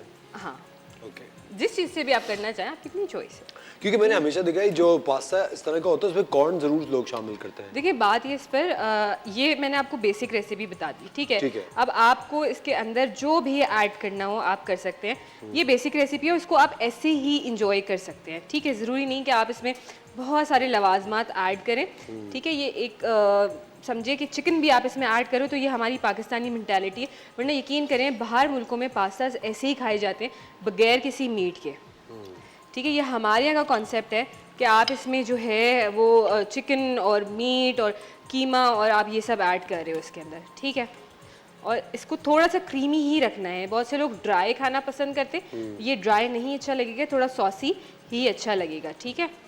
इसका फ्लेवर ही सॉसेस के साथ आएगा, ठीक है। तो ये हम जो है इसमें ऐड कर देते हैं और शबनी जी इसकी हम गार्निशिंग भी तो ऑरेगनो से या बहुत सारी थाइम से कर सकते हैं ना? बिल्कुल आप कर सकते हैं। आप जो है वो हर्ब से कर सकते हैं, पार्सले से कर सकते हैं आप इसके ऊपर, और जो है जिस तरीके से भी आप करना चाहें इसको, ठीक है। तो ये जो है आपने अच्छा ये एक कंप्लीट मील होता है। अक्सर लोग जो है वो पास्ता और नूडल्स के बाद भी कहते हैं अच्छा बेगम आप सालन और रोटी ले आओ। सही बताएं। हाँ बिल्कुल ऐसे लोग देखे हैं मैंने। अच्छा, ये भी होता है ना शर्मिला कि आप इस तरह के खाना खाने के बाद बहुत ज़्यादा फुल महसूस करते हैं क्योंकि इतनी क्रीम इसमें डली है? असफर, हमारे यहाँ कॉन्सेप्ट ये है कि लोगों के माइंड में ये कि यार नूडल्स है, पास्ता है, सूप्स हैं, इस तरह की चीज़ें हैं, तो ये मील नहीं है, मतलब ये आपने ऐसे ही खा लिया बस। अच्छा, इवन तो मैंने बर्गर्स के लिए भी लोगों के मुंह से ही सुना है कि बर्गर तो खा लिया, अब खाना लिया। मतलब है, मतलब बर्गर खा के आपके पेट में इतनी जगह है कि अब खाना भी होगा, तो लोग इस तरह के हैं। क्योंकि हमारे यहाँ पे है ना, शुरू से हमारे यहाँ बैठा हुआ है कि आपने जो है वो सालन और रोटी खानी है, तो ये चीज़ है। बिल्कुल सही बात है, और जितना आप खाएंगे आपको उतना बर्न भी करना है। हम चल के देखते हैं कि आज हमें साइमा इरफान एक्सरसाइज में क्या सिखा रही है, क्योंकि एक्सरसाइज करना बहुत ज़रूरी है। सॉरी, आज कुबरा है हमारे साथ। देखते हैं कि कुबरा अनस हमें आज एक्सरसाइज में क्या सिखा रही है। Over to you Kubra. अस्सलाम वालेकुम, मैं हूं कुबरा अनस। तो हमारा आज का वर्कआउट है अपर बॉडी वर्कआउट, जिसके लिए आपको चाहिए एक पेयर डंबल, लेकिन अगर आपके पास डंबल नहीं है तो आप वाटर बॉटल यूज़ कर सकते हैं पानी भर के। स्टार्ट करते हैं। हमारा पहला वर्कआउट है बाइसेप कर्ल्स। बहुत इजी है, कोई भी कहीं पे भी कर सकता है, बिल्कुल आसान, इजी टू फॉलो। बस मेक श्योर कि पोस्चर्स बिल्कुल करेक्ट हो।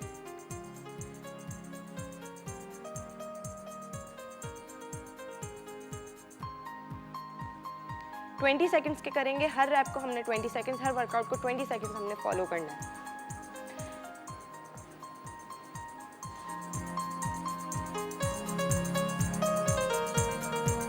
Bicep hammers,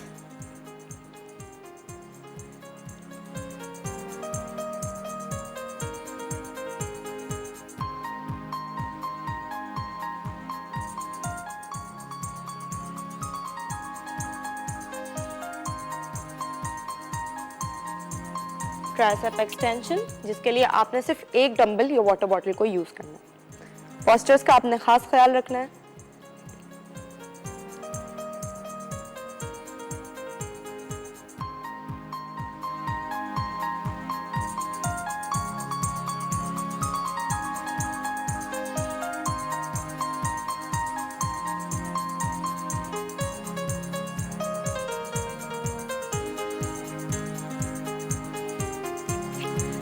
twist and curl,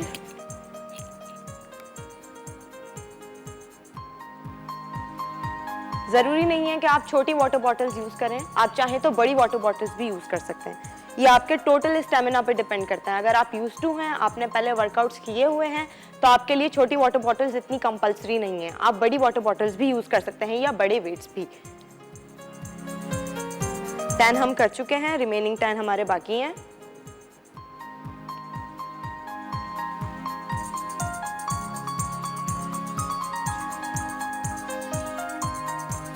last workout करेंगे। ये बहुत इजी और सिलेक्टेड वर्कआउट्स हैं और इजी टू फॉलो हैं और बहुत इफेक्टिव हैं।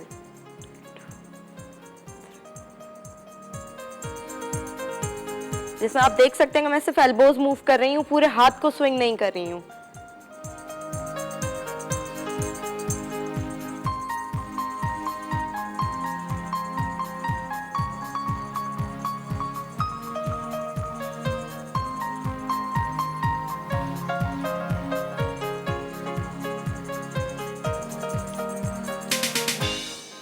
तो हमने अपना एक राउंड कंप्लीट कर लिया है।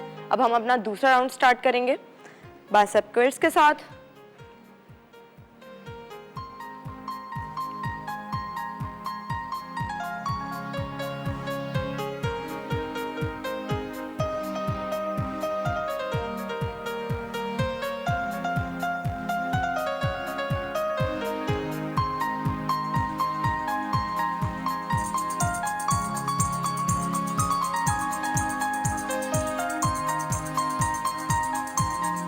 Next bicep hammer.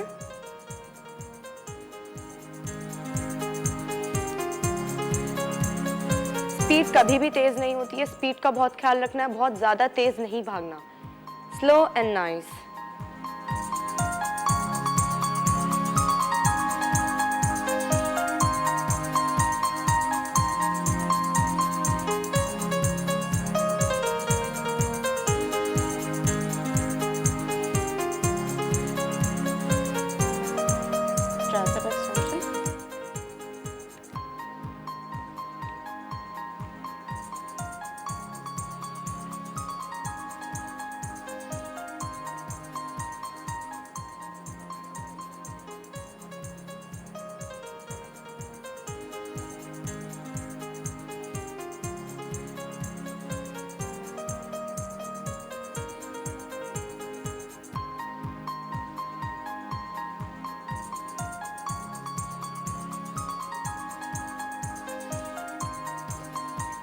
Twist and curl,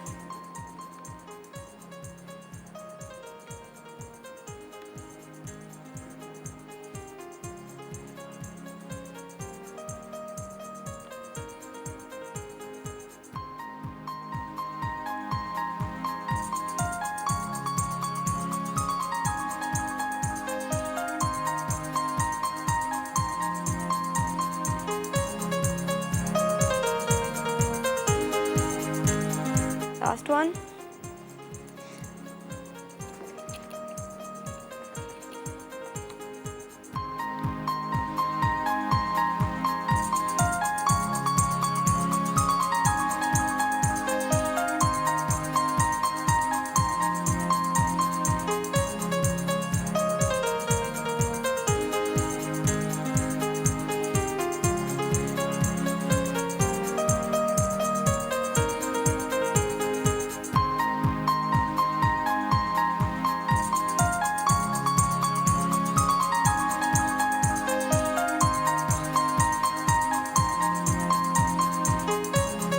था हमारा आज का ट्राइसेप एंड बाइसेप यानी अपर बॉडी वर्कआउट। इसको हमने 3 राउंड्स करने, मैंने आपको 2 राउंड्स करके दिखाए हैं, आप 3 से 4 राउंड भी कर सकते हैं।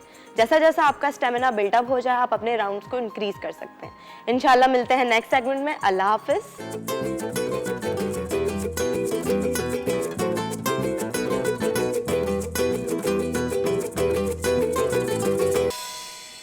वेलकम बैक खवातीन और हज़रात, आप देख रहे हैं द मॉर्निंग स्टार। एक बार फिर आपको शो में कुछ हमदर्द कहते हैं। आपने मुझे कैसा ये फंसवाया शहमुनीसा, मैं समझ गया क्योंकि मैंने आपकी वो वीडियो वो दिखवाया था कि आप फोन पे बात कर रही हैं। देखिए आप भी तो कर रहे थे ना, लोगों को पता होना चाहिए, सिर्फ मुनीसा ही क्यों नजर आए लोगों को, आपको भी पता होना चाहिए। हम तो डूबे सनम, तुमको भी लेके कहा ये वही किया आपने, वही किया, लाइव आ रहे थे। एनीवे वेलकम बैक खवातीन और हज़रात। आज हमने आपके लिए बनाया है chicken spicy pasta, right? Creamy tomato chicken pasta, creamy tomato chicken spicy pasta. और रेसिपी बताएं। अच्छा रेसिपी बता देते। हमने क्या किया था कि ऑयल ले लिया, तकरीबन 2 से 3 टेबलस्पून आपने ऑयल ले लेना है। उसके अंदर गार्लिक शामिल करना है, फाइन चॉप्ड गार्लिक, ठीक है। अच्छा गार्लिक जितना ज़्यादा शामिल करेंगे उतना ज़्यादा अच्छा फ्लेवर भी आएगा और अरोमा भी बहुत अच्छा आएगा। उसके अंदर आपने शामिल करना है चिकन क्यूब्स, चिकन को क्यूब्स में कट करके आप शामिल कर लीजिए। अगर चिकन नहीं शामिल करना चाहते तो नहीं कीजिएगा, ठीक है। जब चिकन आपकी कुक हो जाए तो आपने इसके अंदर 2 से 3 टमाटर उनको ब्लेंड करके शामिल करना है। जब टमाटर शामिल करने के बाद आपने इसके अंदर आधे कप के करीब आपने इसके अंदर चिली गार्लिक सॉस शामिल करना है। इसको मिक्स करना है, साथ में चिली फ्लेक्स ऐड कर दें 1 teaspoon, half tea spoon oregano शामिल करें, हाफ़ टी स्पून थाइम शामिल करना है, नमक हस्ब जायका शामिल करना है और 1 टेबलस्पून चिकन पाउडर शामिल करना है। नमक बैलेंस करके शामिल करिएगा क्योंकि चिकन पाउडर में ऑलरेडी नमक होता है। उसके बाद आपने जो पास्ता या नूडल्स जो आपने बॉईल करके रखे हुए थे वो आपने इसके अंदर शामिल कर देने। नूडल्स हमेशा बॉईल करने का तरीका ये होता है कि आपने नूडल्स पानी उबालने रखा, उसके अंदर नमक शामिल कर दें, उसके अंदर जब बॉयल आ जाए तो नूडल्स ऐड कर दीजिएगा और फिर उसके बाद जब आप देखिए आपका नूडल्स डन हो गया है तो उसको पानी स्ट्रेन करके यानी पानी फेंक दीजिए और फिर उसके बाद उसको ठंडे पानी से गुजार के ठंडा कर लीजिए। क्योंकि अक्सर ये होता है कि चावल या पास्ता या नूडल्स में हम लोग क्या करते हैं कि उसका पानी तो फेंक देते हैं और उसको रख देते हैं, तो वो कुकिंग प्रोसेस चलता रहता है हीट का उसमें और वो पकता रहता है, फिर वो इतना सॉगी और अजीब सा हो जाता है, ठीक है। तो आपने क्या किया, उसको स्ट्रेन कर लिया, ठंडा कर लिया, ऑयल लगा के उसको रख दे। कभी भी आपके नूडल्स चिपकेंगे नहीं आपस में, चिपकेंगे जी, चिपकेंगे, ठीक है। और उसके बाद आपने इसको जो है मिक्स किया इसके अंदर और इसके अंदर आपने 1 पैक क्रीम शामिल करना है, फिर नूडल्स मिक्स करने हैं और आपका creamy tomato chicken pasta ready है। बस करने मग पे मग दिखाए जा रहे हैं बेटा, मैं भी कल अच्छा वाला मग लेके आऊंगा। अगर आप भी ये मग हासिल करना चाहते हैं तो आप इंस्टाग्राम पे फॉलो कीजिएगा बिलीव बाय रिदा को। और रिदा बिलाल बहुत शानदार राइटर है और ये बड़ा ज़बरदस्त उनका एक नया स्टार्टअप वेंचर है, इसको ज़रूर सपोर्ट कीजिए। इस तरह की अच्छी चीज़ें ऑर्डर कीजिए और अपने घर को सजाइए, तोहफे में दीजिए, लोग बड़ा पसंद करते हैं इस तरह के तोहफे। शहमुनीसा थैंक यू वेरी मच, आप लोगों का भी बहुत बहुत शुक्रिया। कल इंशाल्लाह फिर आपसे मुलाकात होगी एक शानदार से शो के साथ। कल हमारे साथ डॉक्टर खुर्रम मुशीर होंगे, उनसा शाह होंगी। आप अपनी किस्मत का हाल भी जान सकते हैं और अपने चेहरे की और बालों की जो सेहत है उसको भी बेहतर कर सकते हैं। सवाल आज ही तैयार कर लीजिएगा, कल फिर मिलेंगे। टेक केयर ऑफ योरसेल्व्स, खुदा हाफिज़।